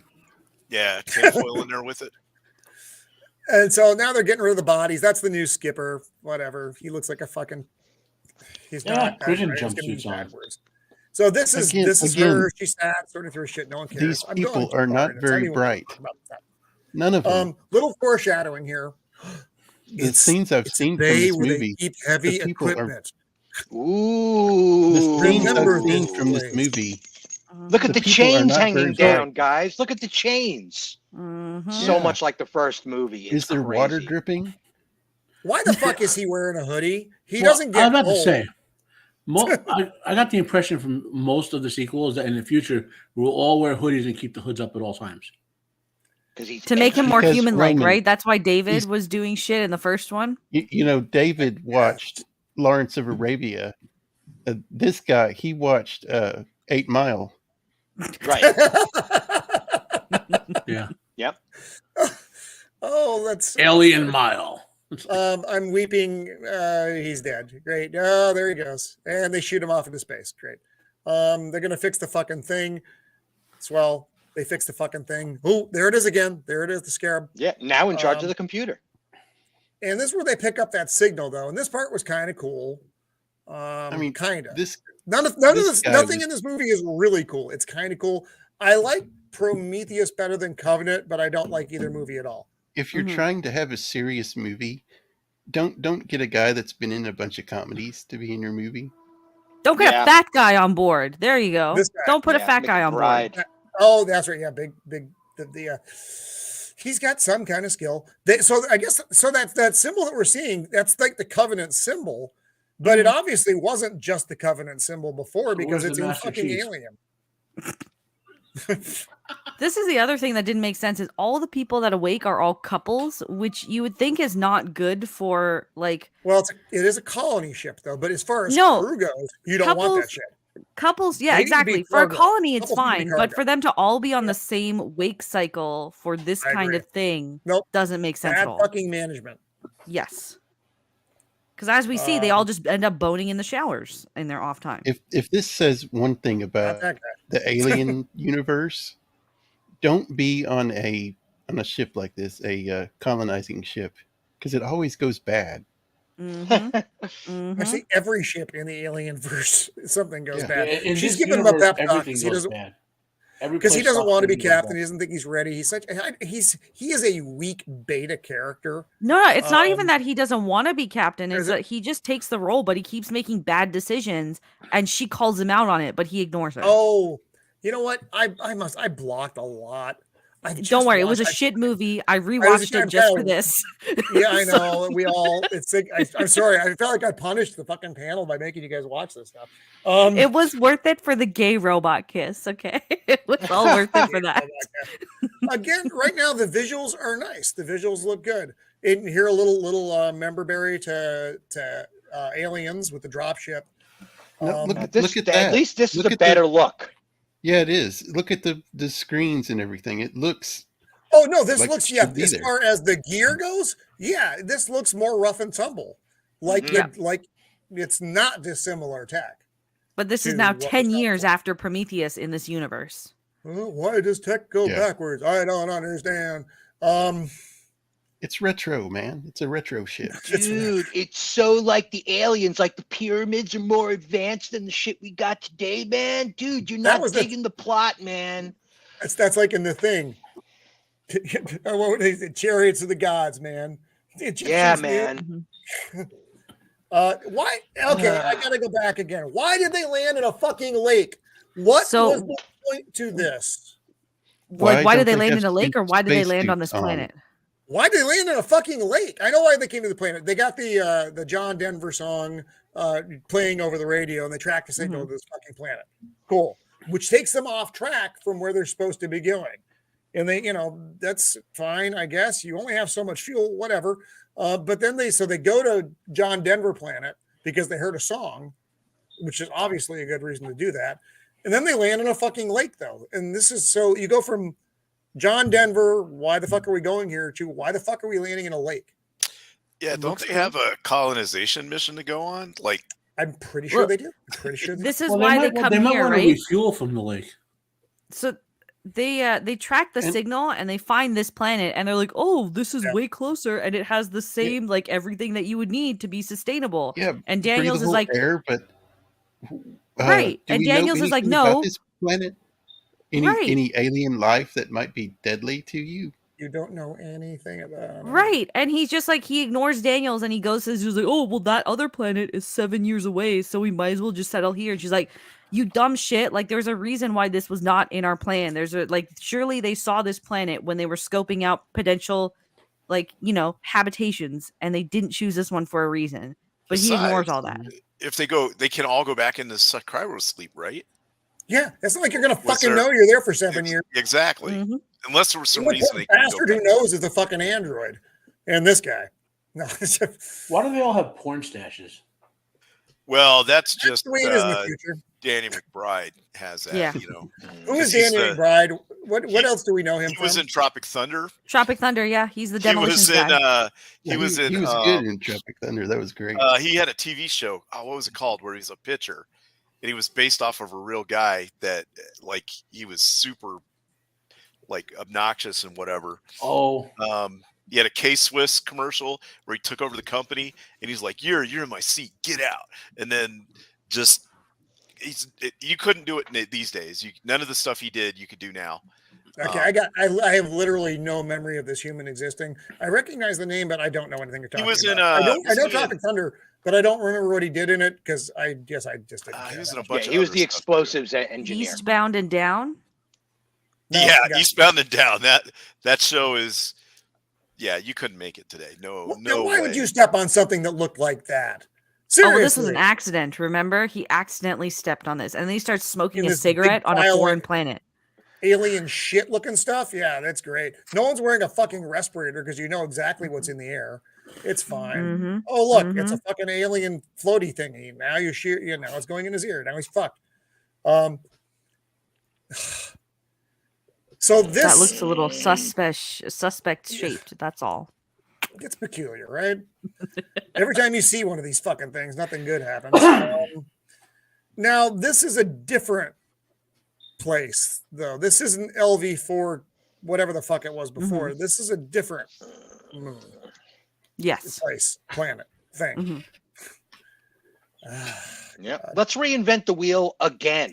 Why don't we? Good heavens. And now you got these fucking pods all over the place. He's got to fuck with it. It looks like some fucking troll ball sticking up out of the earth. It looks like a weird kiwi fruit or something with the fuzz on it. Yeah. Kiwi, and he inhales it. To me, it looks like a pomegranate that has mold all over it. Yes, there you go. Pomegranate is the shape. So she's like, "Hey, you look fucking sick from behind." He's like, "Yeah, I'm not feeling good." Hey, I'm okay. I'm okay. Somebody clip that, please. Dude, you look totally sick from behind, man. And now, other robots doing the fucking thing because this is where the signal came from. And now you see Shadow Elizabeth Shaw singing Country Roads. Totally worth the side trip. Now everybody's getting sick. Okay, great. Again, this tech. It's funny that you're right. This tech looks more retro than Prometheus did, but it's still way more advanced than Alien. I hate floating holograms. I friggin' hate it, Hollywood. I hate it. Stop it. Please stop the floating holograms. I hate it. So they bring the dude again. Protocols. He just pukes on the medical person immediately. Oh, let's bring him in the ship. It'll be fine. Which, by the way, she's now contaminated with blood, with whatever. Immediately. She's So the doctor. contaminated too. Yeah, and she's like, "No, let me out, let me out." I'm like, "You're contaminated, you dumb bitch. What are you saying? Let me out." And again, this thing is giant that pops out of him. Mm-hmm. It's not as big as the little man that popped out of the engineer at the end of Prometheus, but it's still too big. Still pretty big, yes. There's no way he's walking around at all with something like that inside of him. Not without looking bloated and pregnant, for sure. Mm-hmm. I mean, like, no way. Ugh. This was pretty cool, though. I did like the effects. It was nice and gory, so I did. Yeah, it was gory, and I didn't. And again, this was fine. I had the problem I had with Alien 4. I didn't have with this movie. And she's like, "Oh, that's odd," and then you get a holy form, cute little alien critter here, though. Aw, cute little Xeno. Bloody. He reminds me of Nosferatu. He really does. So that's the way. When Nosferatu's in the chat, that's how I feel about him. The way that looks right there. Adorable and bloody. Good Lord. What I liked about Alien and Aliens that I don't like about this is you have almost a that little fucker doesn't come out fully formed like this in Alien. No. It's almost more of a like a worm-like form. Yes. Then this fucking whole body thing. I don't like this. I don't like the whole body thing popping out like that. It bothers me. Well, this still isn't the final xenomorph, right? It is because not we find out that. But why would the final xenomorph, although he engineers it, that bothers me a lot too. I don't like that David basically engineers the fucking thing. That irritates the shit out of me. But why would that form be less advanced than this form? Or is it? I don't fucking know. I guess it doesn't really matter. Hops on the bitch's face. And she's like, I know I closed the door because I didn't want contamination, but now I'm going to open the door so I can shoot you and the fucking thing. Cool. I'm really glad that all these people die because none of them should be procreating on a new planet. Like, for real. Yeah. Wow. Yeah. Not a loss to humanity. I can tell you that. This whole colony can just go. Mm-hmm. So she just fucked up and blew up the whole fucking ship. Yeah, why are you firing a gun where there's clearly oxygen tanks? Like this, I get you're scared, but the door was fucking open. Just run outside. Like, again, women, you can't trust a woman to do a man's job, clearly. This is bad captain right now thinking, I've made so many bad decisions up to this point. They're going to adopt that in my pay. That's his whole role, is to make bad decisions. It's like, oh, that's the fucking ship. We're kind of fucked. Uh-oh, some other fucking thing's bursting out of this dude. Ew. They're just up here like, we should leave right now. Mm-hmm. Except remember, everybody's married though, so like his wife is down there. Conveniently. Yeah. Yes. Nice laser scope. Cool. That still exists 300 years from now.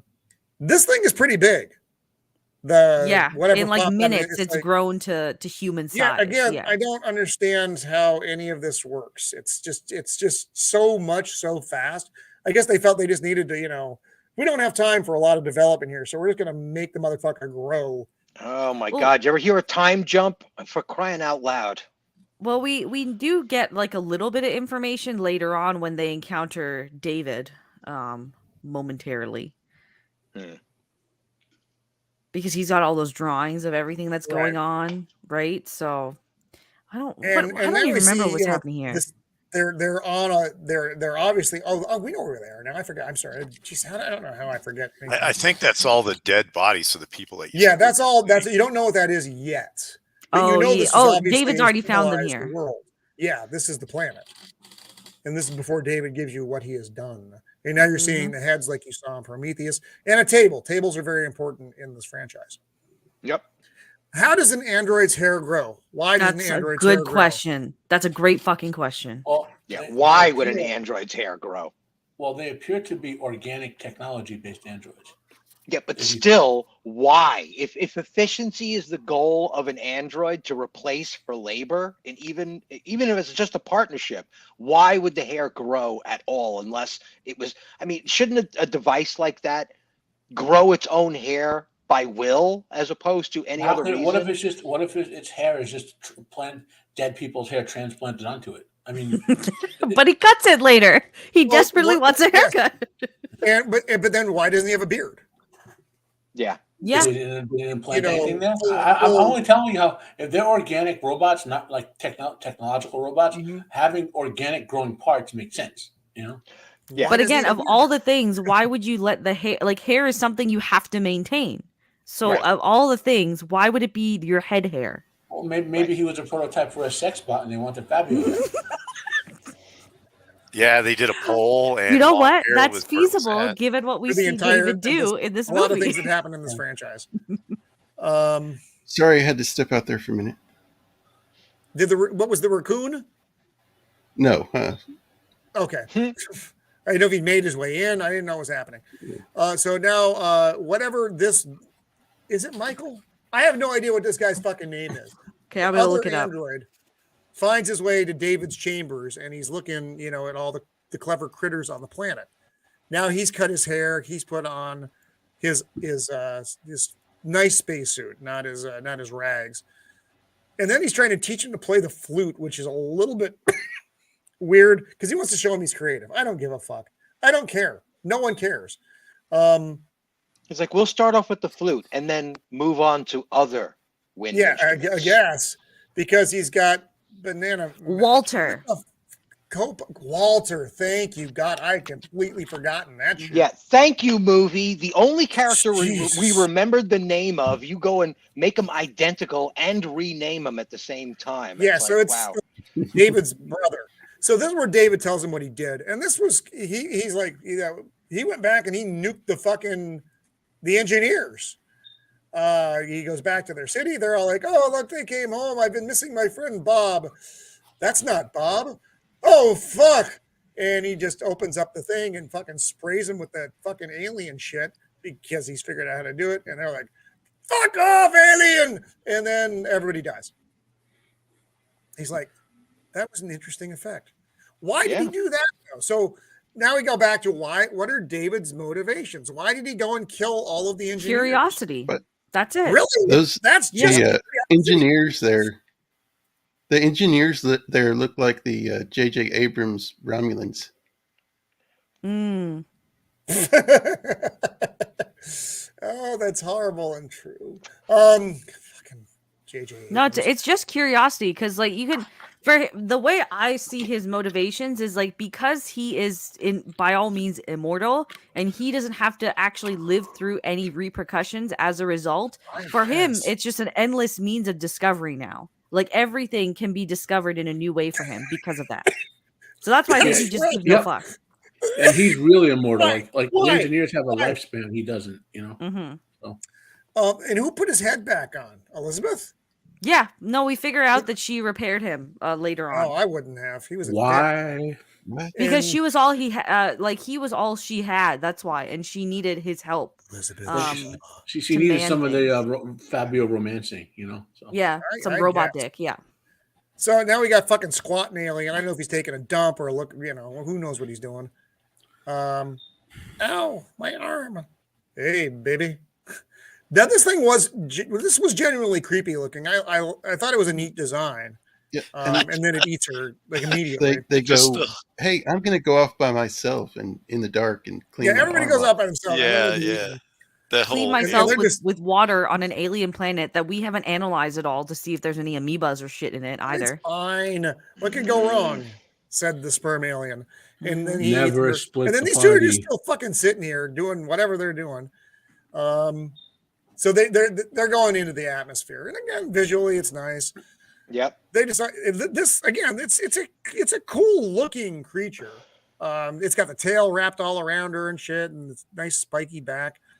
You notice that the xenomorph is no longer black, but now white. So they. Oh, but we get the black one later. Xenomorph. We find out why. We find out that's why. Racist. Is it? Is it? And so Bad Captain shoots albino alien twice. Its little beak sticking out. Look how mad he is. Kind of cute. Hey, he's like a prototype Furby. Kind of adorable.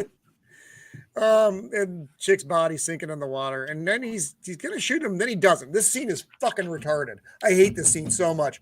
David's basically like, "I know you want to kill me right now, but follow me to this dark chamber, would you?" What would shooting a robot do, by the way? It'll make a hole in the robot, and then he will kill you with the gun. You got to make a big enough hole. Yeah, they're killable. You just got to shoot them a whole bunch, or in the head of if you blow their head off, they're done. Yeah. Please, zombie rules apply. Yeah. And he's just giving them a guided tour right now, which is stupid. Remember, these are the fucking who's-its. Well, he only gives him a tour, right? And we find out why momentarily. Like he shows. Yes, he's just trying to get him down there. But why didn't the captain shoot him? I mean, you shoot him in the head, it's going to have some effect because that would affect the plot if he shot him. Right, exactly. It's plot convenience. Remember, this is alien plot convenience. And that's all. And then if you look on the wall, you see facehugger over here. You know exactly what that is. Yeah, we know exactly what it is because member berries. Yep. We never see a facehugger in the whole new franchise. We don't see a facehugger. Why is David drawing one? We do. We do see one. Yeah. That's why he's taking him into this dark chamber for unknown reasons. It didn't look like that, though. Yeah, and he's like, look like that. It was not spider-like. No, it was squid-like. No, it's the same. It's the same. These eggs don't look the same, though.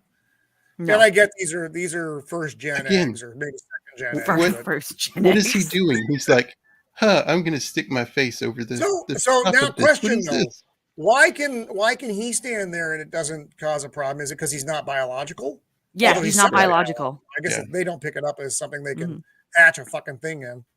The other thing too is like we kind of like in this scene too, we see that David has kind of, I don't know, it's like he's more or less trained them or like imprinted on them. So like they recognize that he is not a threat, but instead a friend, if that makes sense. It could also have something to do with like how mosquitoes are attracted to carbon dioxide or something. It might be something like that where there you go. A biological entity will put something out. And in the original Aliens movie, you saw the exhaust coming off the top of their helmet. So that could be explain why they could sense that something was there to latch on to. It's so stupid. I'm so happy he dies. As soon as I saw that thing open, I'd run for it. And here you go. Only facehugger of the new franchise. And on the face. This so I have a problem here. This is one of the many other problems I have. Their gestation is like a minute. Between when they pop on, do the freaking eggplants and fall off, and then there's an alien popping out. It's a very, very, very fast gestation because it's just while all these guys are wandering around, like in the same short period of time, all of these things happen. And dead alien, great. But was there any acid blood in that alien? I don't think there was. Was there? We never find out. We don't know. You're right. We have no idea because it just kind of died over here on its own. On its own, it got shot up, but whatever. So now it's bursting out of them already. So it's only been like 7 to 10 minutes. Maybe the first gen aliens were just better. They were faster. Yes. Or trucker DNA doesn't allow them to grow quick. This little motherfucker. I hate this. I think it's adorable. I like this. Oh yeah, that's what we want out of our xenomorph. Because it was Century Fox came this. back at them and he was just like, "Listen, art department, we want cute aliens. Okay, yeah, we want stop it with this horrible, horror movie. We want adorable. We want the Grogu of aliens." What popped out? We want the action figure we're going to sell later to pop out of his That's chest. right. We want plushy eligible aliens. That's not what popped out of freaking John Hurt in Alien. That's not it. That's not the thing. This thing looks malformed, like it's not complete, like it came out too soon. Which is, again, this is where, I mean, it would have been nice maybe to get a third one in this new prequel series because it would have bridged the gap even more between how we went from this to Alien 1975. This is just a little looking alien motherfucker. Got some sexy lips, though. I will say that. Bro, that's a baby. Don't say that about a baby. Those sexy lips. And so this is where Walter discovers that Elizabeth Shaw did not die in the way that David told him. Aww. He finds her carved out. I guess he must have used part of her to make the things work. Yes. Yeah, well, he was just curious. You Well, know, he's just a curious she was- Fassbender. She was dumb enough to put his head back on. Yep, Mhm. that's what you Yeah. get. Also, I got how something long for has she been Steven, dead? Roman. Is she mummified or something? 10 years, about. What? She looks pretty fresh. I bet you he tried to see if he could reinvigorate her corpse by using the alien DNA. I bet you that was an experiment that happened off camera. Well, that would we learned explain all that- the apparatus, right? We learned that he tried to, or at least it's alluded to, that they might have had some sexual contact later on in the film. So God. take what you will with that. Playing the Just fucking not fool. enough movie for all of the subtext. There's I so don't, many. I don't think I kept. I actually don't think I have that, and I'm gonna have to apologize, Vex. I'm sorry. I don't think I saved that slide. No, it goes right from it looks like he's gonna kiss him to this where he stabs him in the neck. Okay. Well, no, this I is where wouldn't Michael worry about it. Fassbender kisses himself, and it makes absolutely no fucking sense for No, just it doesn't. any reason. No. No. What is this? So this is your I favorite think- scene then? This is my favorite scene of the movie. Of course. Oh, the kissing scene. I'm joking. Get stabbed in the throat. This is the stupidest thing of a movie that's already like really fucking dumb. This was the stupidest part of the movie.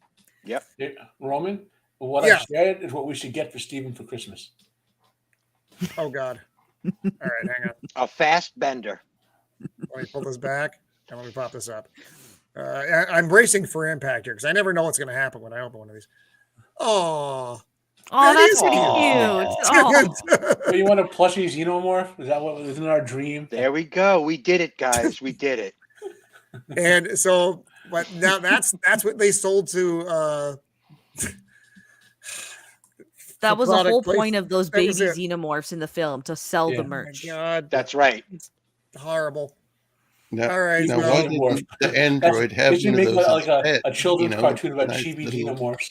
fleshy Mhm. So xenomorph. this guy is also a fucking idiot. He just wandering down. There's a dark chamber full of egg-like things. Huh? Peculiar. Are those my boss's feet? Ruh-roh. And My everybody boss's gets a feet. fucking- everybody gets an alien on the face. All right, great. Mhm. Who's that a fucking alien on my face? Why? Oh wait, we Yes. do find out it has acid blood because they cut him off here, and his face gets burnt by it. Yes. These are the drawings of Elizabeth as he was dissecting her. He's very artsy.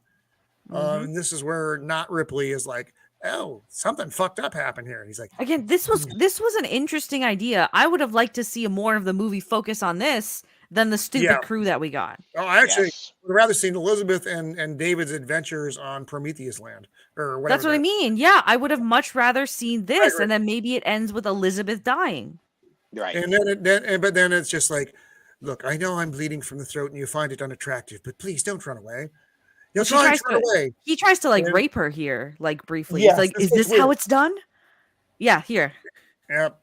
And then not David comes in. He's like, that's my woman, man. Stop. Walter, Walter. Thank you. So then not David. they fight it out. And you think he's defeated David the robot, but then you see the knife and then the scene cuts.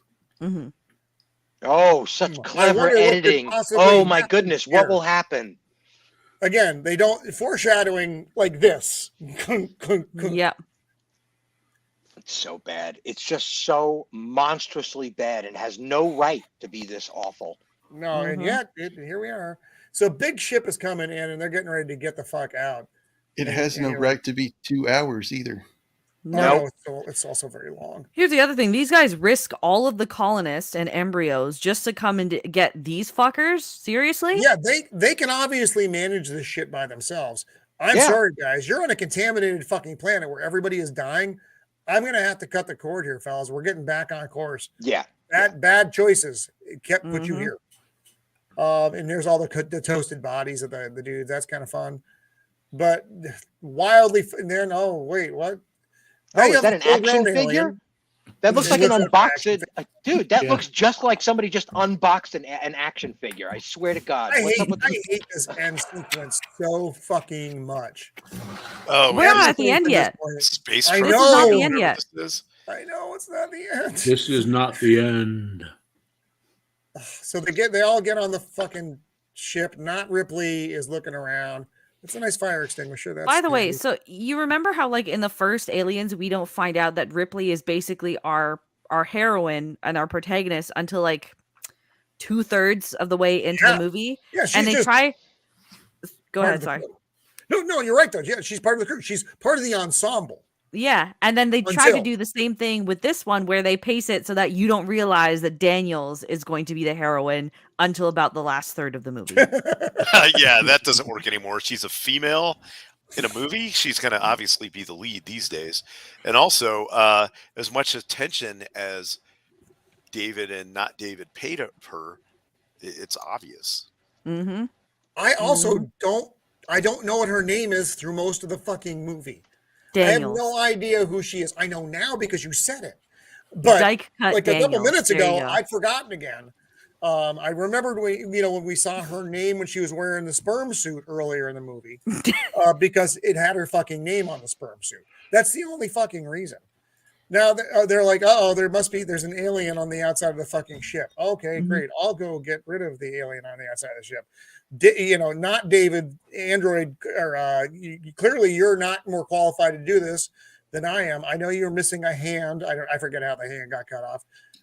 It was actually protecting her. Is how Walter lost the hand. Mm-hmm. This is random crew member number 7. Don't know what his fucking name is. Don't care. So, why is this woman suddenly a badass? By the way, like, what qualifies her or suddenly clicks in her that she couldn't fucking fire a gun earlier, but now I think she can page swing off a 75 ship? required it. It said it in the action line. It's like she now becomes badass. He's like, whoa. I shouldn't have eaten that turkey burrito. She accumulated enough experience points to level up. That's right. Oh. That's great. Everything. That's So tell me at this point how this isn't fucking compromised. Am I wrong? No, you're completely right. Also, that and yet glass it's going is into so- space, folks. So thick, or there should be like a shutter or something. Mhm. That You glass would never break. No. We have glass now that doesn't shatter. Even if a bullet hit it, it's almost like a silicone. I mean, Some yeah, of the not with bullets Here's in the something- deal, though, glass but we that have now. glass with all these fucking cracks in it is going into space in a few minutes. Yeah, no way. No way. Ah, They have shit, transparent my head's so metals hard. now. Fucking Yeah, You're exactly. right. Honestly, Why though, are that you would so be mad? multi-planed, so it would have layers in there just for that. Like if it got Yeah, cracked and on but outside. the outside layer would never shatter, right? Like, what would be the logic of having a technology where the outside layer can shatter and break Well, I your mean, visibility? It's like It whatever. wouldn't shatter from what they're doing to it, but there would be No, a sufficient point where it Fasten. would break. You know. Yeah, um, yeah. Maybe like an uh, asteroid collision. ugh, just fucking stupid. Here's Yeah, drooly it's just alien great. that alien He would doesn't be have, he doesn't have the immense sharp strong. teeth yet, though. He has like hi, my name is Gary teeth. They're Well- just like nice, lovely teeth. These aren't sharp razor teeth. That's because, unlike me, he is not the deadliest of the species. Clearly. He's just like, I mean, those first gen aliens, they had some issues. So she catches him in this fucking crane thing and squishes him. Great. Yay, blood. It's just Great fucking acid blood all over stupid. the ship. Good job. Yep. So ship is wobbly. Whoa. I'm here for you. Yep. Great. Now you're fucking in orbit again. You're putting some putty on not David's, or is that one of the dudes? Oh, that's- don't give that's the away. dude from Don't the give a spoiler alert. She's Spoiler just alert. stapling- I'm going to So that spoil the was- whole movie. That was the guy It they sucks. peeled the alien off of. And then she's just stapling his shit shut. Oh, look, it's the crew before. They were so nice and friendly. Yes, pose in front of the volume, please. All the characters we don't know who are. It's so And great. it's still not over yet, though, is the worst part about this. There's that's That never the ends. it is.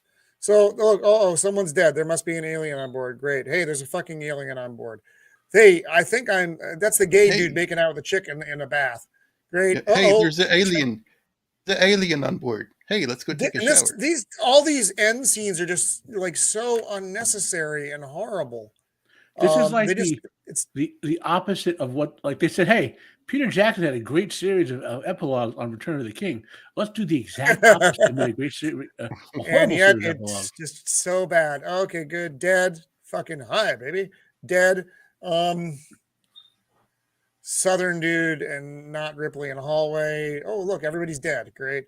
I think everyone's dead, but you might want to go to this hallway to see if maybe you can become dead too. Alien is watching television. Alien has no eyes.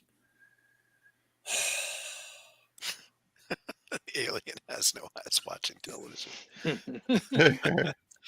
I wonder where they're going to go. That's better to get out of the trash compactor. It's that place that we saw earlier in the movie that had some significance that we were unaware of. Right. These spacesuits are more clunky. They're actually more like the ones in Alien, so they're less advanced than the ones in the first movie. But again, no, it doesn't make any sense. It makes zero sense. Alien in the cargo hold. Again, I hate this. Yes, great. I'm trying to get through it. His little teeth come through. They're cute. Oh, look at him. He's delightful. He opens up the bay door so all this shit gets sucked out. Cool. Hey. It's not Ripley. She shoots something into him. We have a lot of flashbacks to Alien in this. There's a big, I don't know what it is. It's like some kind of plow vehicle that knocks the alien out, somehow doesn't kill her. And she's like, I'm okay. She's okay. And now you're off in space. This is just so... The 7 endings, we're on ending, I think, number 8 now of this movie. Mm-hmm. Where everybody's getting put to bed. Not David is walking around. She's like, I love you, not David. I'm putting my sperm suit back on to show how much I love you and trust you. Whatever. It's Walter. Red Rock. So she lays Is it Walter though? I thought it was David in the end. She had told Walter a thing earlier in the movie when they were down in that clever landing bay area about a log cabin or some fucking stupid shit that no one cared about. Hold on, it wasn't stupid. It was admirable because she's a dumb woman. Oh, so. Forgive me. She is a strong and independent female who wanted to build a log cabin on a foreign fucking planet. And David, or not David, was like, yes, that sounds lovely. So now she's relaying that to her again. Is that the actress's name? Catherine Watterson, yep. Not Ripley? Okay. What the hell is not a Ripley. goof baby? That doesn't... No one knows. You're looking at Goofy's it. Baby. Come on, Shieldwall. So she tells him this thing, and he's like, I don't know what you're talking about. And then seals her up in her fucking thing. She's like, wait. He's like, uh-huh. Yeah, because she's like, fuck, David? Because she realizes there's been a swap because he didn't remember what she said, and they remember everything. Yeah. And he's like, shh. She's like, no! It's a great screen cap right there. Yes, scream for me. Scream. And he's going to go play the pipe organ in the other room. Goes to sleep. And then he's like, enter the gods into Valhalla, I think is what's playing in the background. Is it really? Oh, yeah. My God. Holy on the freaking nose. Jesus. Then he was carrying these little alien pod things inside him. Mm-hmm.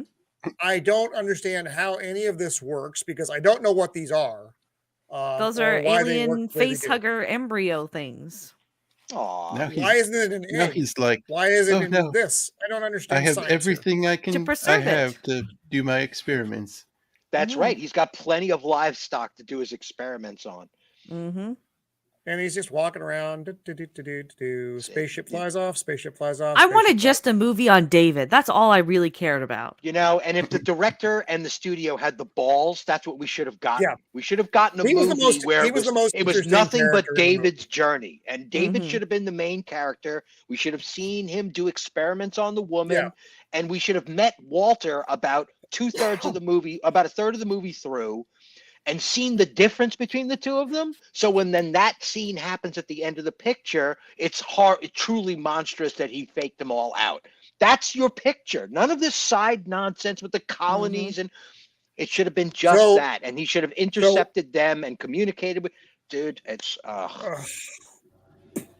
rank your movies now. So of all the four we just watched, from best to worst, what is the order you guys put them in? We'll start with Shieldwall. Let's see. 4, 3, Prometheus, then this pile of crap. So okay. Yeah, I'd rather sit through 3 twice than watch this movie once. Indeed. Yep. Ditto. Yeah. So, ditto Shieldwall. Jacob, you didn't watch this one, but not that it seems to matter a whole lot. I got again. Yeah, this one's the worst one. And I haven't seen it, so that says something. It's the worst one. I haven't seen it. Vex. I'm gonna go. Okay, from best to worst, I'm gonna go 3, Prometheus, Covenant, and then 4. Oh, okay. Okay. I couldn't sit through 4. I actually turned it off. It was so bad. I can dig it. Fucking hate 4. Stephen. I agree with Shieldwall. It's 4, 3, and then these two. The order doesn't matter. It's such a close tie. It almost doesn't. You're right. It almost doesn't matter. It really doesn't matter. They're both the same piece of garbage. But Vex, it's a curiosity. We were talking before you came onto the panel about what order you saw them in. I saw these films in release order in the theater, right? So there was no Prometheus and Covenant when I saw 4. So it was already going to stack regardless. So 4 precedes these two. So my brain can't see it. Like I've already seen that movie. And these, in my opinion, are just worse. Not visually worse, not cinematically worse. Just what the hell is this? It's like did you guys play bingo in the writers' room? What the hell? Yeah, it's like that's the only reason I rank Prometheus and Covenant slightly higher than 4 is because I feel like visually it makes up for it. Yep. That's the only thing separating them. Yep. So modern deadliest of the species. Yep. I will say Alien Cubed is the best of them. It's the only one I'll ever consider rewatching ever again. Alien Covenant is the worst. It's like one of the 10 worst films of all time. It's beyond laughably bad. Like you can't even lampoon it. Well, you could lampoon it. I mean, don't get me wrong. You can retract the whole thing, right? But Prometheus and Aliens Resurrection, Aliens 4, whatever. There's a story in there. You could have made something work if you rejiggered things a lot. There's no fixing Alien Covenant. Like there's just nothing like because it inherits the previous 5 films and arguably Alien versus Predator 1 and 2 as well. It inherits a lot into it. So it's got, for it to work for what it is, it's supposed to bridge, Prometheus with Alien, right? So that's a lot to bridge. Like think about the best example of bridge film we could think of, Rogue One, right? Rogue One had its flaws, but bridged fairly well between, into A New Hope, Actually, I can't argue that. I don't mind Rogue One. Yeah. At all, really. I mean, compare the end of Rogue One, which to me, the last act of Rogue One is one of the best end acts. The Vader scene is fucking fantastic. Not just the Vader, but the interplay with on the planet, they're doing what they have to do to survive, to get the message out, the desperation, right? And then compare this film, which is supposed to bridge into Alien, and it goes nowhere. It's just I was joking about, but it's like he's playing Hannibal from Hannibal, Silence of the Lambs, more than anything in this film. Yeah. And so for me, it's both the Alien versus Predator movies, which we didn't talk about at all. I like those, as bad as they are, better than all 4 of these movies. And I know that's terrible because they're terrible as well. but for me, they're a lot more fun to watch, and they require a lot. They have popcorn value, right? You know? The first one from 2004 isn't that bad. It's way better than any of these as far as AVP. So for me, it goes Aliens, and then some AVP. bad shit. So. Yeah, no, I actually put both of them. AVP and Requiem I put ahead of these movies, and like I said, I know we didn't talk about those, so it's unfair to throw them out there, but they're still better than these. So of these, this is why I think he didn't want to do more Aliens, because he thought people were sick of Aliens. Were the AVP movies? Mm-hmm. I don't. They just were not done well. That's part of the problem. Yeah, and it's not that people. Like I said, he could have told good stories here. He didn't. But like Alien 3 is. I hate that movie, but that's the first of the four that I hate the least. So it's that. And this is a real struggle for me between Prometheus and Alien 4. I'm gonna go with Prometheus because I think it had a lot more potential than Alien 4. Because as much as I hated that, and I hated it, there were a couple of good scenes. The underwater alien scene I thought was great, and the alien hatching scene in the lab. I thought those were interesting, and and that's another movie that with a couple tweaks could have been a good movie. Covenant, there is no part of Covenant that could be a good movie, because it went so far off the rails, which is why it's dead last, and it's extremely hard to watch. Did Jacob disconnect? Yeah, the raccoon got him. I'm just picturing a raccoon like unplugging two plugs that are together and be like, "Gotcha." That's it. Yeah, Rocket Raccoon came into the apartment and said, "How much for the wheelchair? Come on, I want your wheelchair. Give it to me." Oh, here he comes. Yeah. Jacob popping in for the very end. Yeah, did Raccoon get you, Jacob? I hit the wrong button. Nice. Well, we don't have a wizard around. I like the raccoon version of the story a lot. Yeah, the raccoon guy. The raccoon's too manipulative. The raccoon hit my key, So let's go ahead and go around here. And what do you guys have coming up? Shieldwall, do you have anything coming up, bud? Well, next week, Thursday, whatever we're doing there. What is next Thursday? I shall reveal. And then starting on the 2nd, which is a Sunday, I'm going to be on comics and cosmetics, if she needs me to be on there. And we're going to be talking about, I can't remember what there's a schedule somewhere, but it'll be some cool stuff to talk about. She has a fun show. Yeah. And I like that show because, well, we get a lot of opposing opinions on this one, but you get some really opposing opinions on that one. 100%. So, and I'm down for that. So, but anyway, thanks for having me on. It's always great to be on with the Xenomat, deadliest of species. Always learn a lot. Got lots of information. Plus, he does paper dolls of various. That's things. something new. He didn't used to do this. This is a new thing. That's the StephenRansom Film School. Always great. Maybe one day I'll graduate. But it's always fun to come on these streams with you because I always learn so much. Vex, Gay Robot Love, Electronica. It's great to have done a couple streams with you so far. You're extremely based, and you make good content. Videos are very well done. Yes, you are. Yeah. So, and then Jacob, always great to be on with you, man. Yeah, you got like raccoons at your house and stuff, so that's he upped the raccoon points. Yeah, but Jacob has some really good takes on things too, especially the whole "they look like they were eating MREs" comment, because that was pretty good. And also to chat, just great as always. Learned so much in chat. We had a lot of guys and girls in here that are commenting all the time, and it's a good time. So I enjoy doing it. So thanks for having me on. Yep. Cool, brother. All right, Xenomat, deadly of the species. What do you have coming up, brother? I started reviewing Star Trek Picard season 3. I got one episode of that is up. It's surprisingly good, even though it's still average compared to recent Trek. we're at the point where we're settling for average now, right? You know? Yeah, average is great. Yeah. You know, we got some wrestling commentary videos also coming up on my channel.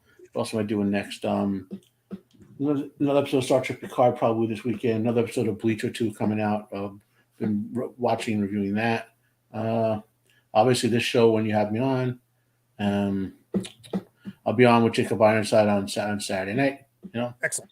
And it's be nice. I'm nice here on the Italian Power Hour, as it were. Right on. Jacob, what do you got coming up, buddy? Got the Rocketeer on Saturday night. That'll be fun. Got a good bunch of people on there. And Tuesday is North by Northwest. Oh, that's a good another Hitchcock. Right. Yeah, that's a good movie. Cinematically well done. Alien Covenant would have been better if they switched out if they switched out the alien for raccoon. That'd work better. Yeah, it would actually. It'd be far more watchable. Vex. Maybe we could get like xenomorph tattooey. That would be great too. That'd be really cool. God, Vex, what do you got coming up? I will be maybe on Scene Invaders tomorrow night for just a little bit. And then Saturday, I'm recording for 8750, which will be out on Monday on Spotify. Then on Sunday, I feel like there's something on Sunday that I'm probably forgetting. Then on Monday, my official podcast launches on like Spotify and stuff. The Split Screen, that's my gaming podcast. Right on. So that'll be out Monday on like all the platforms there. And then Mischief Mayhem Movie will be on Monday as well with, you know, the usual crew of misfits, and we're doing John Wick 4. And then that's supposed to hit. I'm fucking missing something. I have to look at my calendar. But I had a video come out. I had a video come out this past weekend as well, which has a disastrous like to dislike ratio right now. Excellent. But really? Well, it was at 48% likes the last I checked.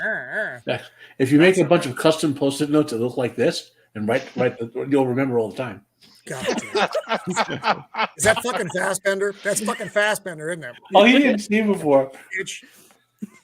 Yep. There we go. Wait, let's go full screen on that one. Let's go full screen. Oh, there we go. I love and hate you all. Steven, what do you got?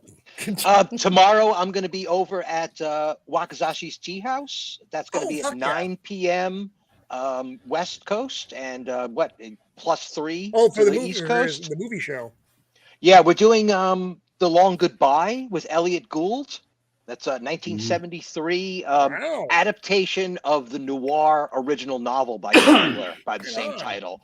So it's really, really good. The film is a take on the genre itself, and anybody that caught Wakazashi's last review of David Lynch's Wild at Heart, I'm gonna be definitely going into film studies on this one, because the themes that this thing throws around are kind of inventing the next thing. I don't know if anybody knows, but Robert Altman, the director, he basically created Anderson, the new director.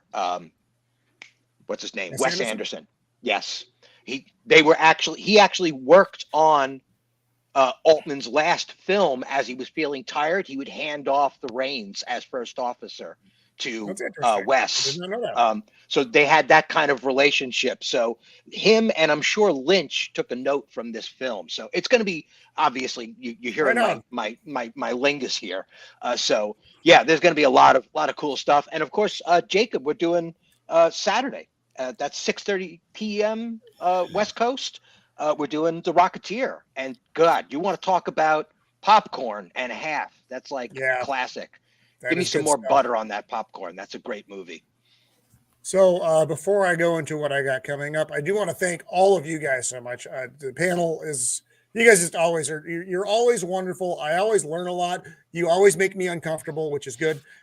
So thank you once again for enduring me for another week. And to the chat, I'm looking at the chat. I'm looking this way because that's where you are to me. Thank you so much. There was so much good input. Things we agree on, things we don't disagree on, but it's all the interaction, which is fantastic. And you guys just threw so much stuff out there. Even Flaccid, who I love you very much. So things coming up over on the Of the Empire channel on Friday, which is tomorrow. I think I am not going to be here because it is my daughter's birthday. So we're going to be doing birthday stuff tomorrow. Saturday, I will be on with PJ Maybe in the UK crew because I've neglected that for the last 3 weeks. I've been extremely busy and getting yelled at about it.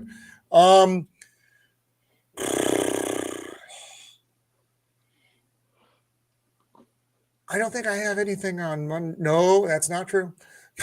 Monday, I am on with Flaccid for premature ejection. That is at 7 p.m. I am the Paul Lind of the group. If you've ever watched Hollywood Squares, you know what I'm talking about. And then I think next Thursday is the next thing after that. Again, 5 p.m. West Coast time. And we are going to be talking our favorite, not best, our favorite original series Star Trek episodes. So that should be a fun show. Love me some Star Trek. Cool. Shatner just turned 92. Wow, God bless him. That man is incredible. So we will be going deep into the Trek next week. So I'll be poking around to see who wants to be on that show. Thank you, Zax. Much appreciated. So that's it. That's what we had this week. And again, thank you all.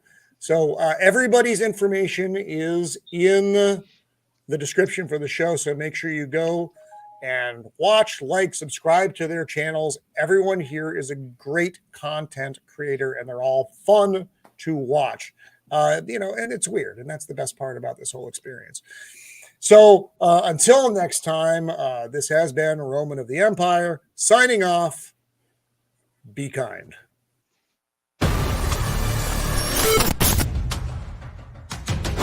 You